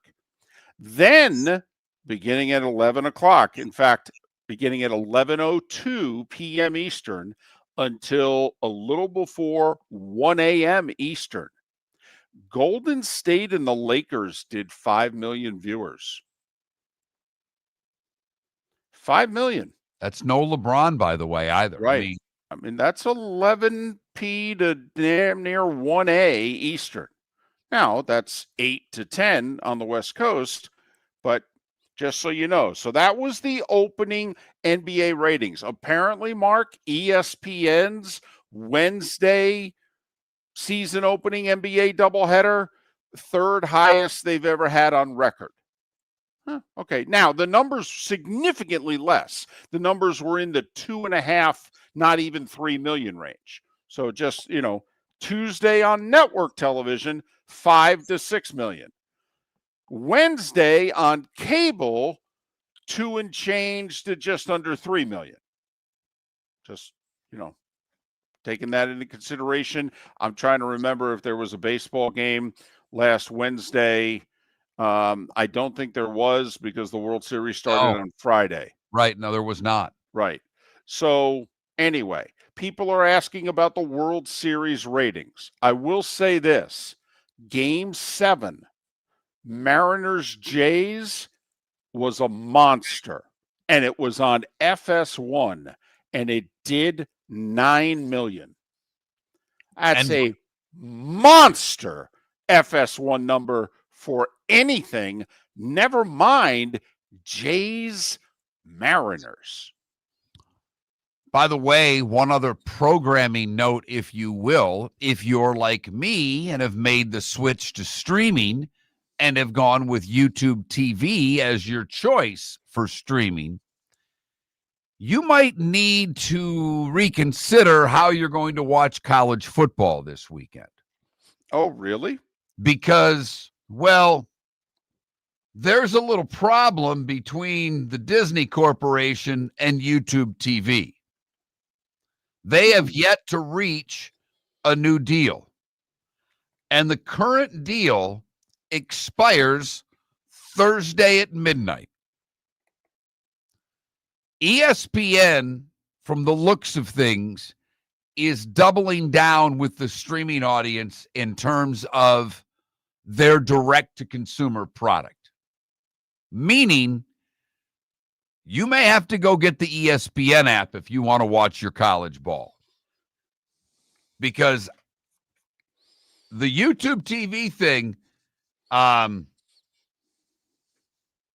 doesn't look like it, at least for this weekend, unless they work something out here in the next 48 hours. YouTube TV has already said that it's going to give its subscribers a $20 credit in the event of an extended outage. I foresee Disney having these fights with every platform out there in the coming months. That they're going to say, you're not going to pay our price? Fine. We're going to leave you. Because what other way, David, are they going to get people to spend the $20 on their direct-to-consumer product if it's available on YouTube TV, if it's available on DirecTV, if it's available on Xfinity? Agreed. So just something to be aware of this weekend when you get ready to watch, I don't know, Georgia, Florida, Tennessee, Oklahoma, just some of the games that are on ESPN ABC this weekend. By the way, quick comparison, hockey to basketball. Now, granted, hockey started on ESPN and then on Turner, TNT, as opposed to, as we've stated, the NBA started on NBC. The Panthers and Bruins last Tuesday, second most viewed regular season game in the last 4 years that wasn't opening night or stadium series. So basically a run-of-the-mill NHL game. Second highest rated game ESPN's had in their 4+ years back in hockey. It did 822,000 viewers. Okay. I mean, Tuesday's doubleheader averaged 600,000, which is nearly 50% higher than what last year's ratings were. All right. And their ratings so far for the first 3 weeks of the season are up 34%. But that's the difference. And Miller and Moulton love their hockey. Love. But the numbers are the numbers. And the popularity is the popularity. Miller and Moulton. No World Series numbers in the United States available yet. American Paint Supplies, for nearly 30 years, is your one-stop shop for all your coating needs. If you are a designer, a contractor, a professional painter, or a weekend warrior, American Paint Supplies is the place where experts go to get expert solutions. At 6100 Shirley Street in Naples off of Pine Ridge, American Paint Supplies delivers the best solutions with the best products with the best support. Meet Gene and his team today at American Paint Supplies. Call 239-566-2700. That's 566-2700 or online at AmericanPaintSupplies.net.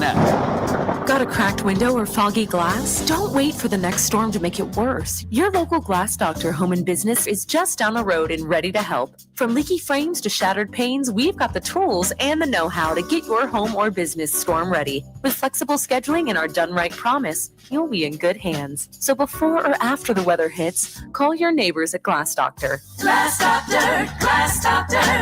Call the Glass Doctor, we fix your pains. Oh yeah! Let's talk the big differences between Floormeisters and the big box store that sells flooring. Floormeisters is family owned. They do flooring, not doors, nuts and bolts, or weed killer. They specialize in it. They know it.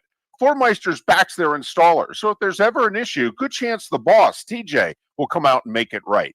Floormeisters prices beat the box stores every day of the week. When you think flooring, think Floormeisters in Naples. Floormeisters.com. Real people, real prices, real quality selection. The Floormeisters, just keeping it real. Your roof is your home's first line of defense. At Pelican Roofing of Florida, Ronnie, John, and their team bring years of experience to protect what matters most, your family and your business. From residential repairs to large-scale commercial roofing, we deliver honest work, fair pricing, and quality you can trust. An upgrade on your roof can lower your insurance costs. Don't wait for a leak to turn into a disaster. Call the experts at Pelican Roofing today. 1-866-9-PELICAN. That's 1-866-9-PELICAN. Online at pelicanroofingcompany.com. CCC 13325. This is Miller and Moulton.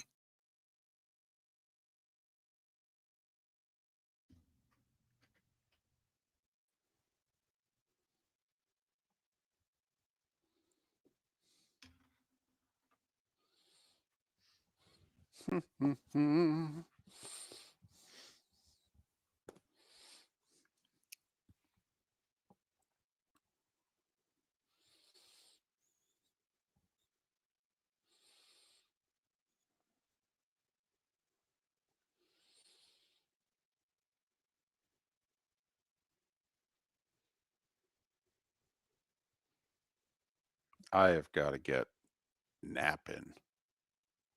I mean, I'll need 2 naps. I'll need a hotel nap and a plane nap.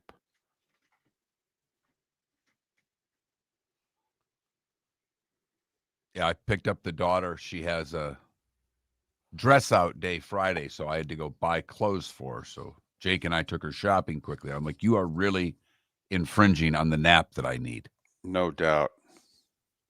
And when we came home, I said, you know how to get yourself dinner, right? Because Dad's going to sleep. Yeah. Said, wake me up at 5 when it's time to go to gymnastics. Make yourself dinner, sweetheart. Said, you need you to make dinner, get your water for gymnastics, and put all your laundry away before you wake me.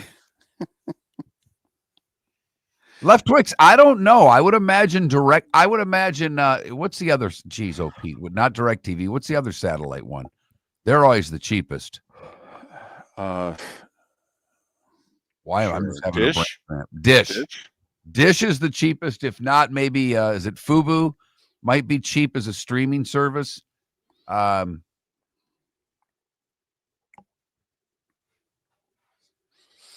I would think those two, because YouTube TV is not cheap. And if the ESPN, I got to figure out what I'm going to do when football season ends. I may just dump everything, get the ESPN app. I can watch the hockey that way. Mm-hmm. I've got Prime to watch Hoop.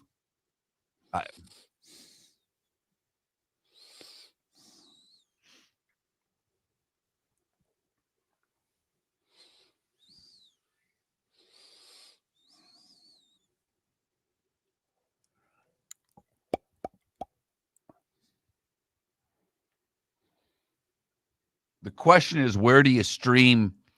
Where can you get the Turner stuff? Because you need that for college hoop come March.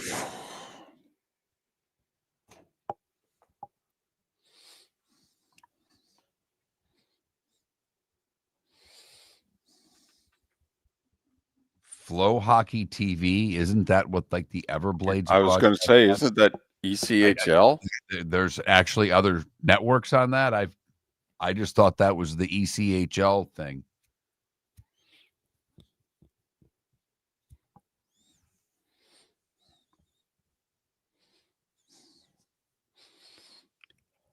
Yeah, but they're splitting that, aren't they, Nick? That's the one thing I thought that they were You might be right. I got to double check because I do have HBO. So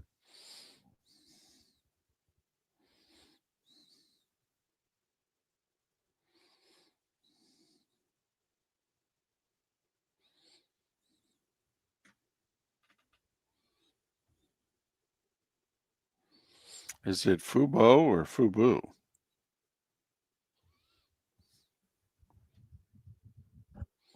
Or am I confusing Fubo and Hulu? I'm too tired.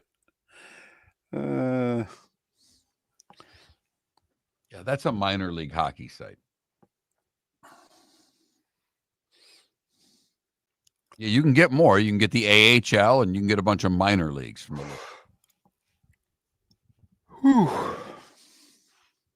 Just about to throw my wings under the bus the other night, down 4 spit after Spitz came back. Yeah. They got some decent young players. Their young players are playing well. Their goaltending's been mid, but they're this Finney kid that was a 7th round pick is playing the top line. I mean, they had a defenseman that was on the Swedish national team that's playing pretty well early. They sent one down and apparently are bringing another rookie up. So I'd rather lose with the rookies than lose with the old guys. Welcome back to Miller and Moulton. Text the guys what's in your mind at 21,000. That's 21000. And now, here's David Moulton. 21 minutes past the hour on this final Tuesday of October. Thanks so much for being with us. Miller and Moulton, millerandmoulton.com, Miller_Moulton on X. 7 or 8 games in the books, depending on your team in the NFL. So we're right at the midway point of that season. We're about 2/3 of the way through the college football regular season. Obviously, basketball and hockey just getting started. Baseball is wrapping up. It will wrap up at the latest this weekend because Game 4 tonight, Game 5 on Wednesday, and if necessary, Game 6 and/or 7 Friday, Saturday. So we could have Halloween and November 1st to decide this year's World Series. I think all of us who don't have a direct rooting interest are hoping that the series at least can return to Toronto. Absolutely.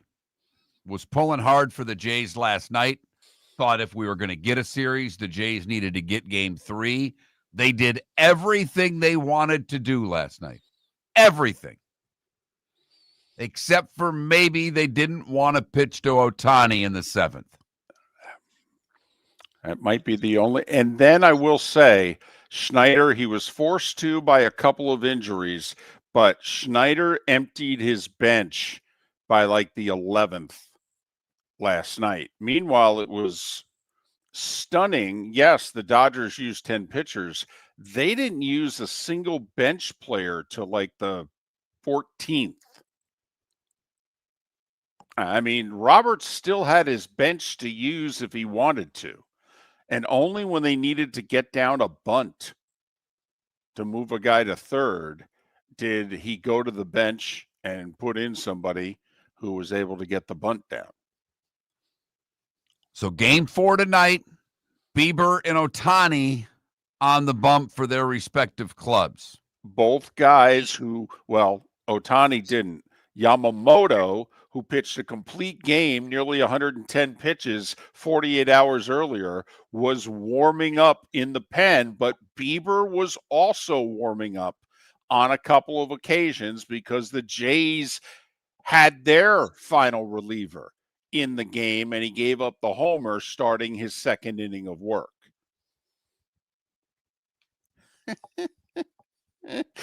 I will say there was a part of me that was rooting for a 19th because I really wanted to see Yamamoto. I mean, that would have been, could an epic game get more epic?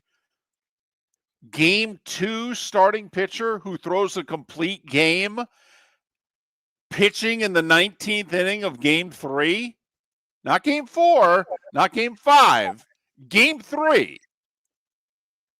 48 hours later, he's out there in a tie World Series game. All right.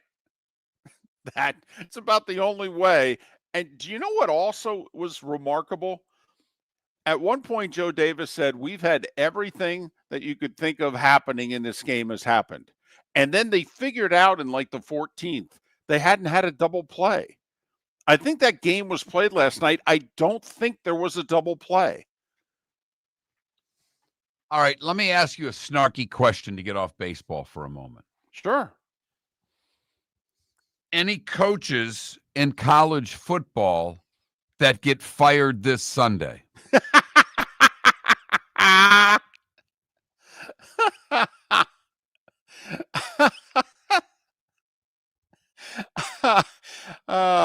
I hadn't checked the schedule yet, but I'm trying to think. Lincoln Riley loses at Nebraska. Is he safe? I mean, Hugh Freeze loses at home to Kentucky. He could get fired Sunday. Yeah, that's a possibility. Like, I think Lincoln makes it through the rest of the year. I think they have too much money invested in them that they'd bring them back next year. Plus, the recruiting is excellent. So I think Lincoln is safe unless they lose out. But Florida State hosts Wake Forest. Can Norvell escape another game in which he's heavily favored to win with the loss? No, I think that's, you could move up that end of the season evaluation if you lose at home to Wake Forest. Someone in the chat room suggested my alma mater. I don't think they're going to fire Smith midseason. They're an underdog at Minnesota.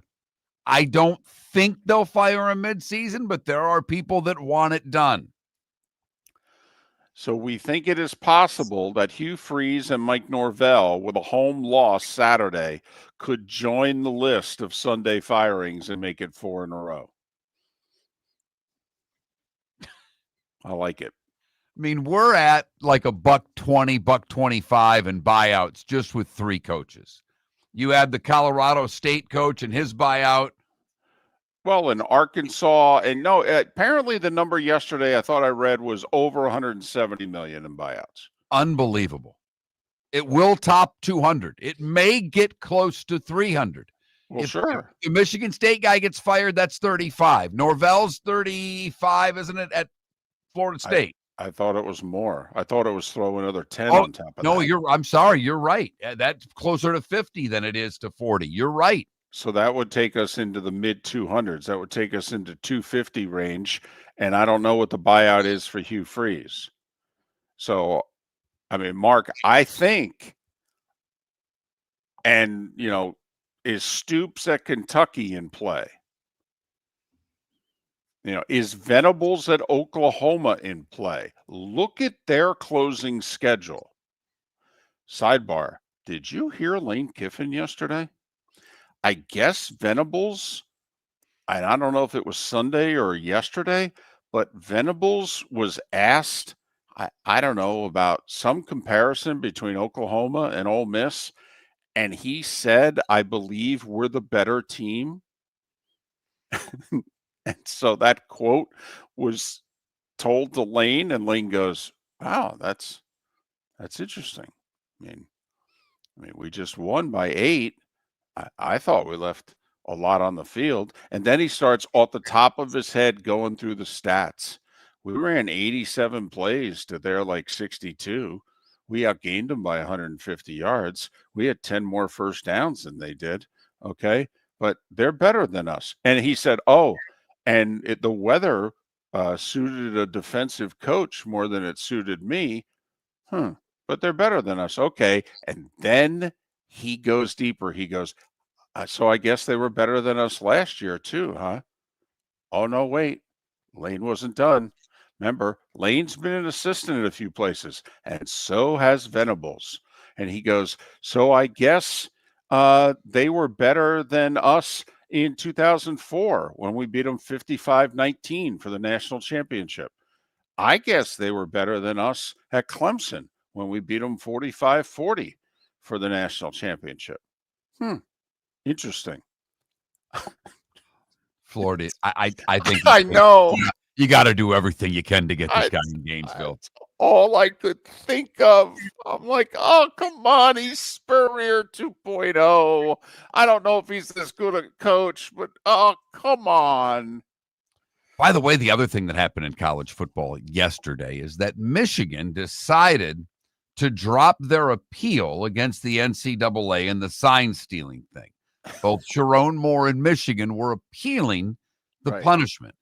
And Michigan's comments were great. After careful consideration of the prolonged impact of an appeal on Michigan and our student athletes, we have withdrawn our appeal of the NCAA's infractions decision and penalties.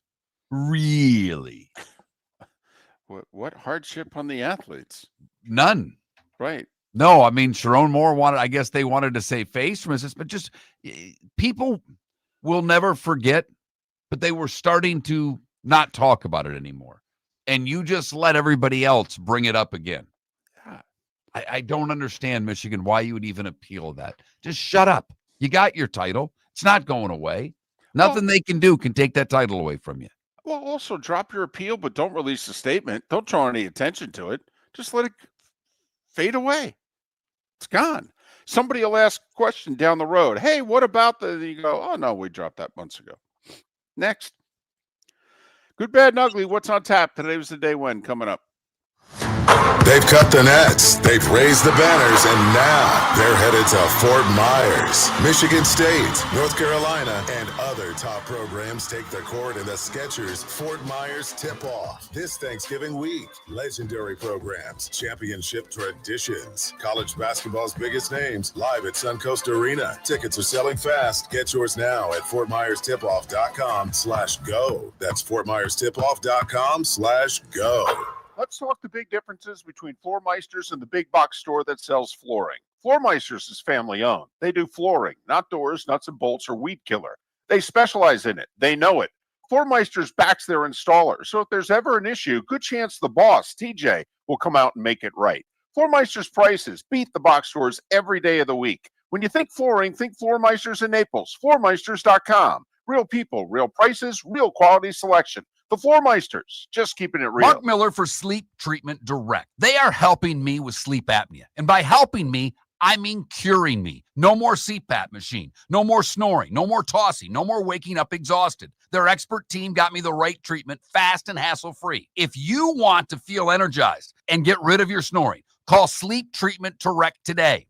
444-1741. That's 239-444-1741. Sleep Treatment Direct. Sleep safe and sound. The Cape Coral Police Department is growing, and they want you to be a part of it. They're hiring new officers. Starting pay is between $74,000 and $90,000, depending on your experience. And with a $10,000 hiring bonus, you can be making $100,000.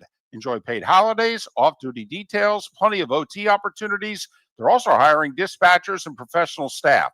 So go to CapeCops.com. CapeCops.com. Be brave, be best. Be Cape. This is Miller and Moulton.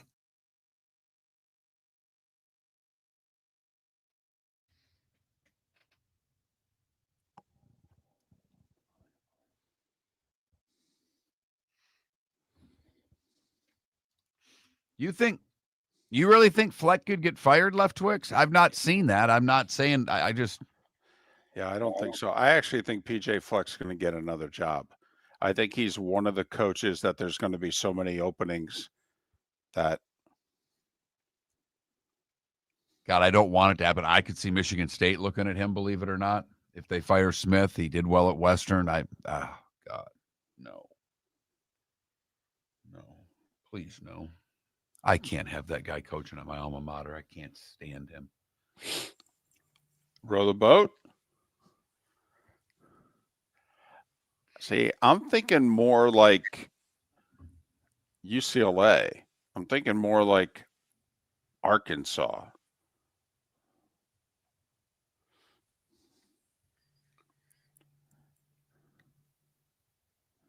When does college basketball start? Monday, November 3rd. That's the first day. All right.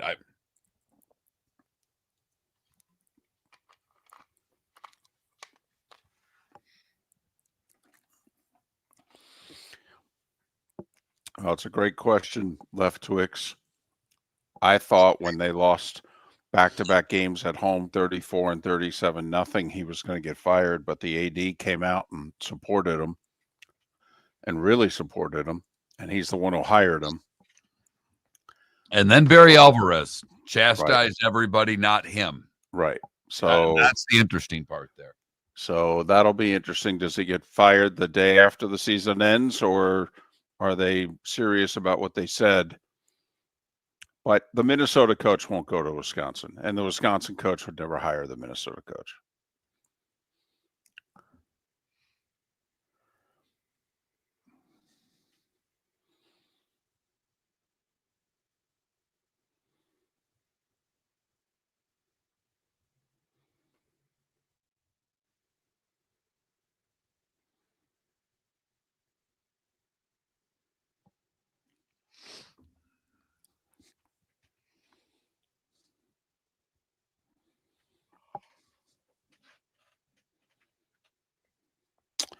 Yeah, Dan Campbell, he's had a lot of people interested in him too. I don't know. Seems to like it there. And ask yourself this one, Left Twix. This is my only question when it comes to Campbell, because he gets associated with a lot of Big Ten jobs. If it's not Penn State, where's the Big Ten job that he's got a better shot to make the playoff than Iowa State? Because he's not getting Oregon, he's not getting Ohio State, and he's not getting Indiana. So if it's not Penn State, is there a better job in the Big Ten to get to the playoff than the one he currently has? I would argue no. Not that he's gotten to the playoff. I just think you got a better shot. Now, Texas Tech may start really ruling that conference with the money they're spending. And BYU's got money too. There you go. There you go. Okay. Just Urban Meyer to Colorado State. He's not leaving the broadcast booth to coach a non-Power 5, Power 4 team. Please. If, and I don't think it would ever happen, if Urban were to go back into coaching, it would be for like Penn State or LSU. He's not. I mean, that's absurd. And if somehow Freeman went somewhere, which we don't think he is, maybe Notre Dame.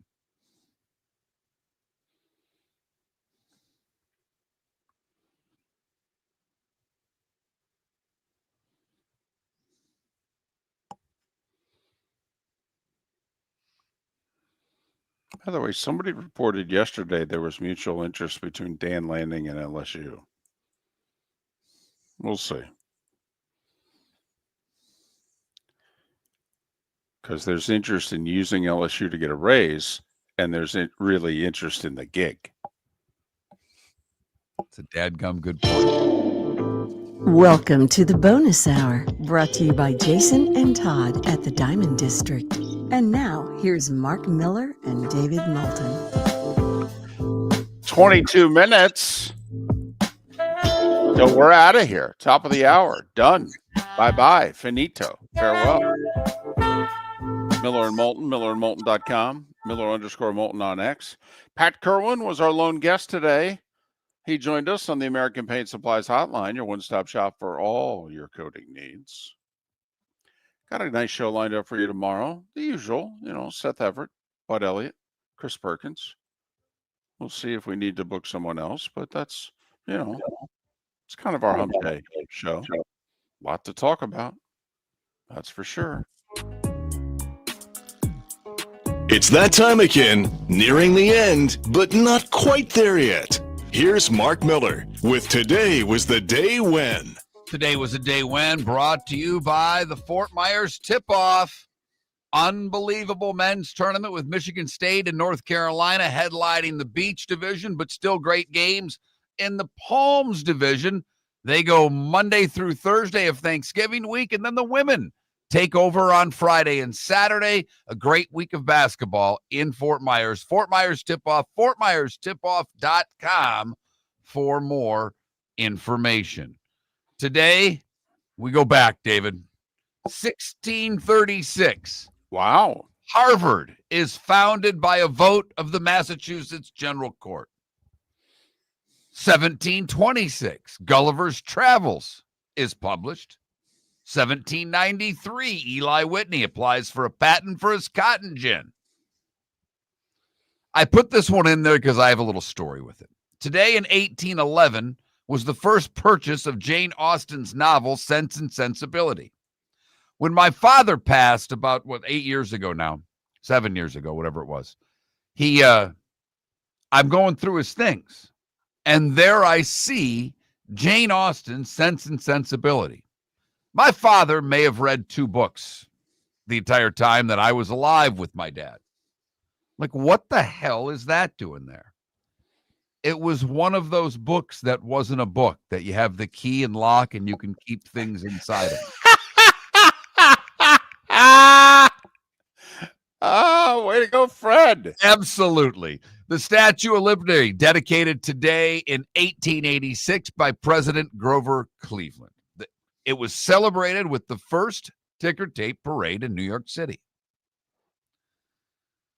Bad day today in 1919. The Volstead Act passed by Congress and establishing a nationwide ban on alcohol. Yeah. What were we thinking? What the hell were we thinking is right, David? We just got done fighting a world war, for goodness sakes. What are we doing? 1959, the American Football League awards a franchise to Ralph Wilson, the Buffalo Bills.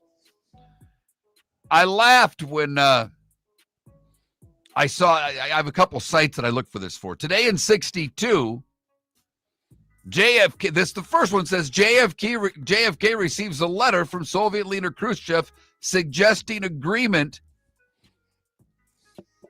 on withdrawal of missiles from Cuba, ending the Cuban Missile Crisis. Yeah, that's the key part there. Khrushchev got rid of the missiles. That's why the Cuban Missile Crisis ended. Not because JFK thought he was getting the letter. We were close, too. Yeah. Yeah. That's one I didn't learn about in history class in school. Really? No, they kind of just skipped right over that. Oh, no. Russia didn't turn those boats around. No, it was on. You got that right. Also today in 62, Y.A. Tittle for the Giants throws 7 touchdown passes in beating the Washington Redskins 49-34. That's all right. The Packers shut them out in the championship game that year. 71, John and Yoko record Happy Christmas in New York City. One of the worst movies of all times premiered today.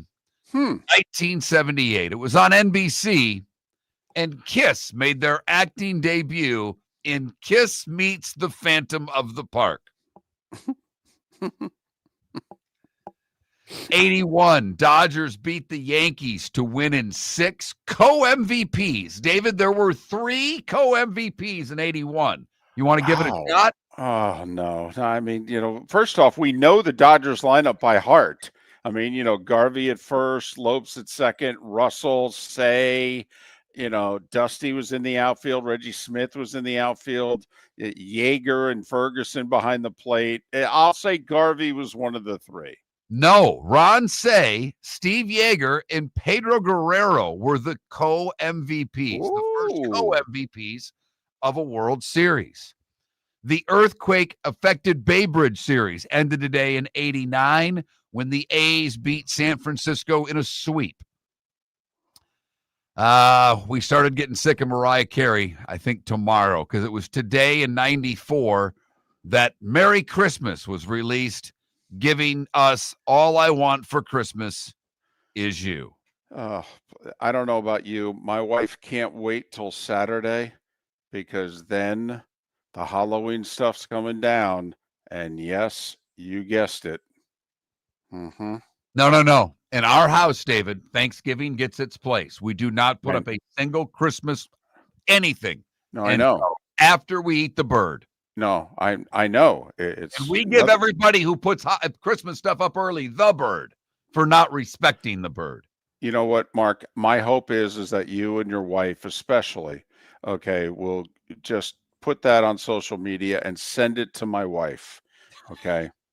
And so that she can say, look at what Mark and his wife are doing to me and people like me. Can you believe it? And then I will give her the bird as well. I will have your back. 95 Indians beat the Braves in 6. Tom Glavine, your MVP. Right, the other way around. Braves beat the Indians in 6. I'm sorry. I just had a little dyslexia there. Glavine 8 one-hit innings in the deciding game 6. Justice solo homer, 1-0. 97. The NBA announces the hiring of Dee Katner and Violet Palmer, the first women to officiate in the league. And you just got to go look up Violet Cornbread Maxwell. I beg of you to do it today. Yes, it is sexist. It's horrible, and all of those things. He's doing the radio and it's Celtics. Violet Palmer. Why don't you go in the kitchen, cook me up some eggs? He said that on the air. And she's been in the league like 5-7 years. And he got a little backlash, but really not that much. No, not like he would get now. Red Sox sweep Colorado today in 07. Cardinals win in 7 against the Rangers today in 2011.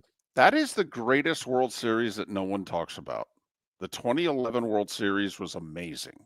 The game 6, right? 2011, was that the 9-8 game or whatever it was, right? Yeah, 10-9 even. Yeah.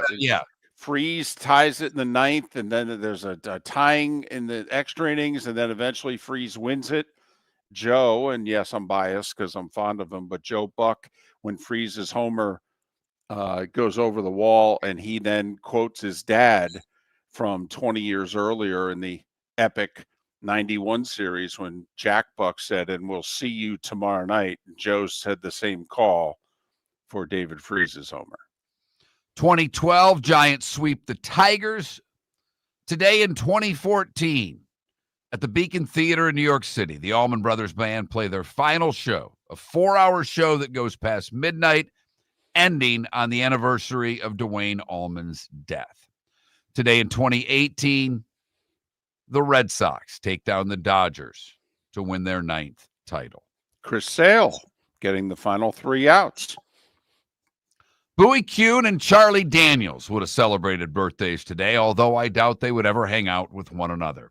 Lenny Wilkins is 88. Caitlyn Jenner is 76. Bill Gates is 70. Juan Guzman and Steve Atwater are both 59. And Atwater is just going to take someone out in the parking lot of a Target today just for the hell of it. Julia Roberts is 58. Brad Paisley, 53. So is Terrell Davis. Joaquin Phoenix is 51. And tennis player Taylor Fritz is 28. What did I miss, David? It was 60 years ago today that the Arch in St. Louis was completed. The Gateway Arch. Have you ever been? I've been to St. Louis once, and I did not see the Arch. I was in and out in a hurry. I saw it. I haven't been in it. I mean, I've seen it, but I have not been in it. But anyway, it's 630 feet high at its peak.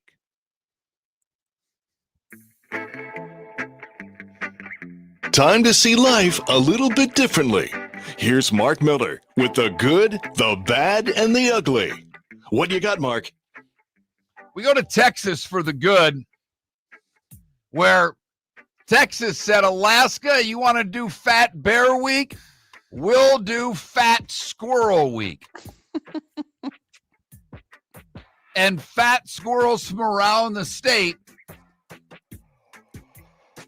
it was Chunkosaurus Rex winning the top spot as Texas's favorite fat squirrel. Chunkosaurus Rex? Chunkosaurus Rex.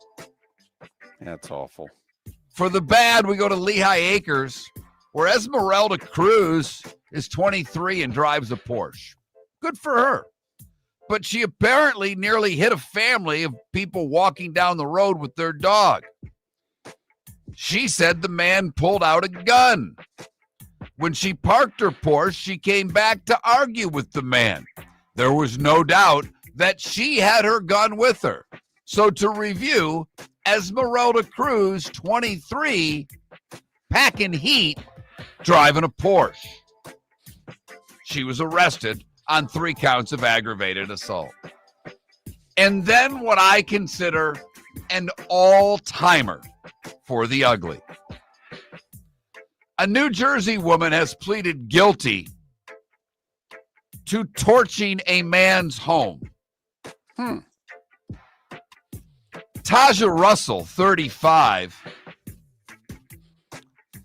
is going to be sent to prison. At least I think so. What happened is that Curtis Stokes had Russell as a side piece. And he texted Russell.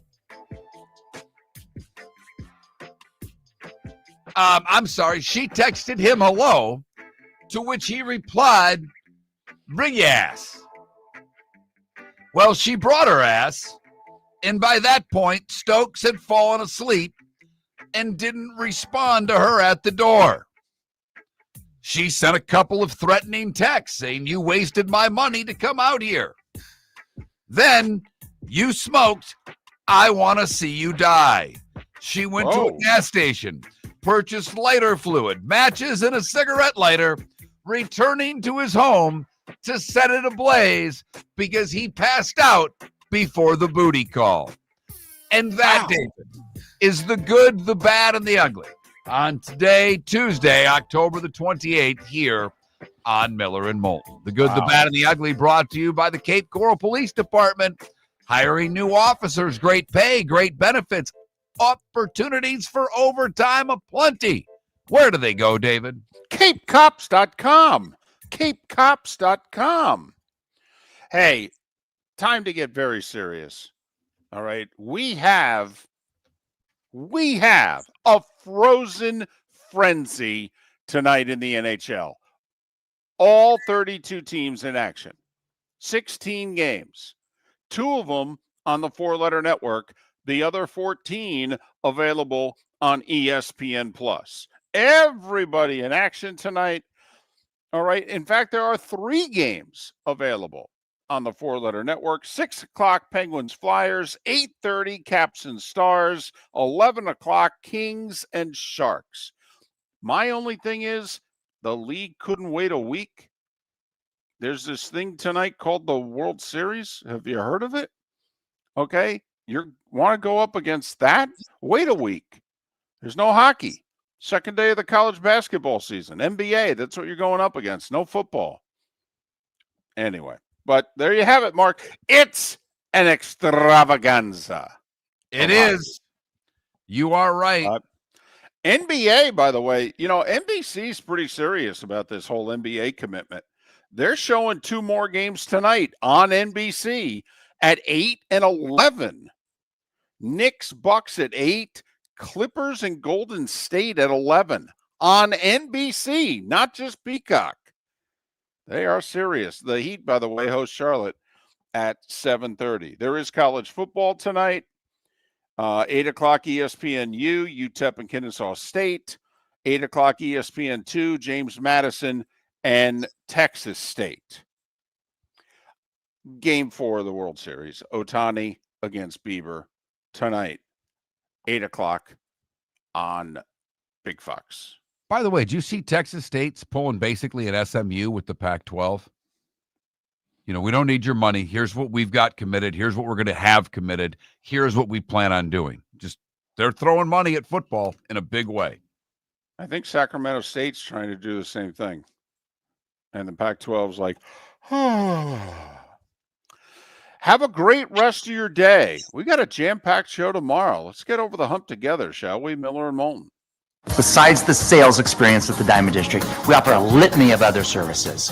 Appraisals. We have 2 GIA certified gemologists, full-time, servicing your needs with appraisals. We buy gold, diamonds, gemstones, Rolex watches. Repairs. We have 3 full-time master bench jewelers. A beautiful custom design department so that we can give you one-of-a-kind jewelry. Come see Jason and Todd at the Diamond District. American Paint Supplies, for nearly 30 years, is your one-stop shop for all your coating needs. If you are a designer, a contractor, a professional painter, or a weekend warrior, American Paint Supplies is the place where experts go to get expert solutions. At 6100 Shirley Street in Naples off of Pine Ridge, American Paint Supplies delivers the best solutions with the best products with the best support. Meet Gene and his team today at American Paint Supplies. Call 239-566-2700. That's 566-2700 or online at AmericanPaintSupplies.net. This year during Thanksgiving week, Fort Myers takes the national stage, hosting not one but two elite women's college basketball tournaments, the Fort Myers Tip-Off and Coconut Hoops, both featuring Power 4 teams and nationally ranked programs. Few places in the country can showcase this level of talent. We're proud that Fort Myers is one of them. Don't miss your chance. For tickets, go to visitfortmyers.com/basketball. Lee County, building a better community through business, sports, and tourism. Your roof is your home's first line of defense. At Pelican Roofing of Florida, Ronnie John and their team bring years of experience to protect what matters most, your family and your business. From residential repairs to large-scale commercial roofing, we deliver honest work, fair pricing, and quality you can trust. An upgrade on your roof can lower your insurance costs. Don't wait for a leak to turn into a disaster. Call the experts at Pelican Roofing today. 1-866-9-PELICAN. That's 1-866-9-PELICAN. Online at PelicanRoofingCompany.com. CCC 1332512. When Glass Doctor replaces your windshield, we don't just send you on your way, we send you off protected. Your local Glass Doctor includes the industry's only 12-month windshield protection plan at no extra cost. That means unlimited chip repairs and even a one-time replacement if needed. High-quality service backed by real peace of mind, right here in your neighborhood. Glass Doctor, Glass Doctor.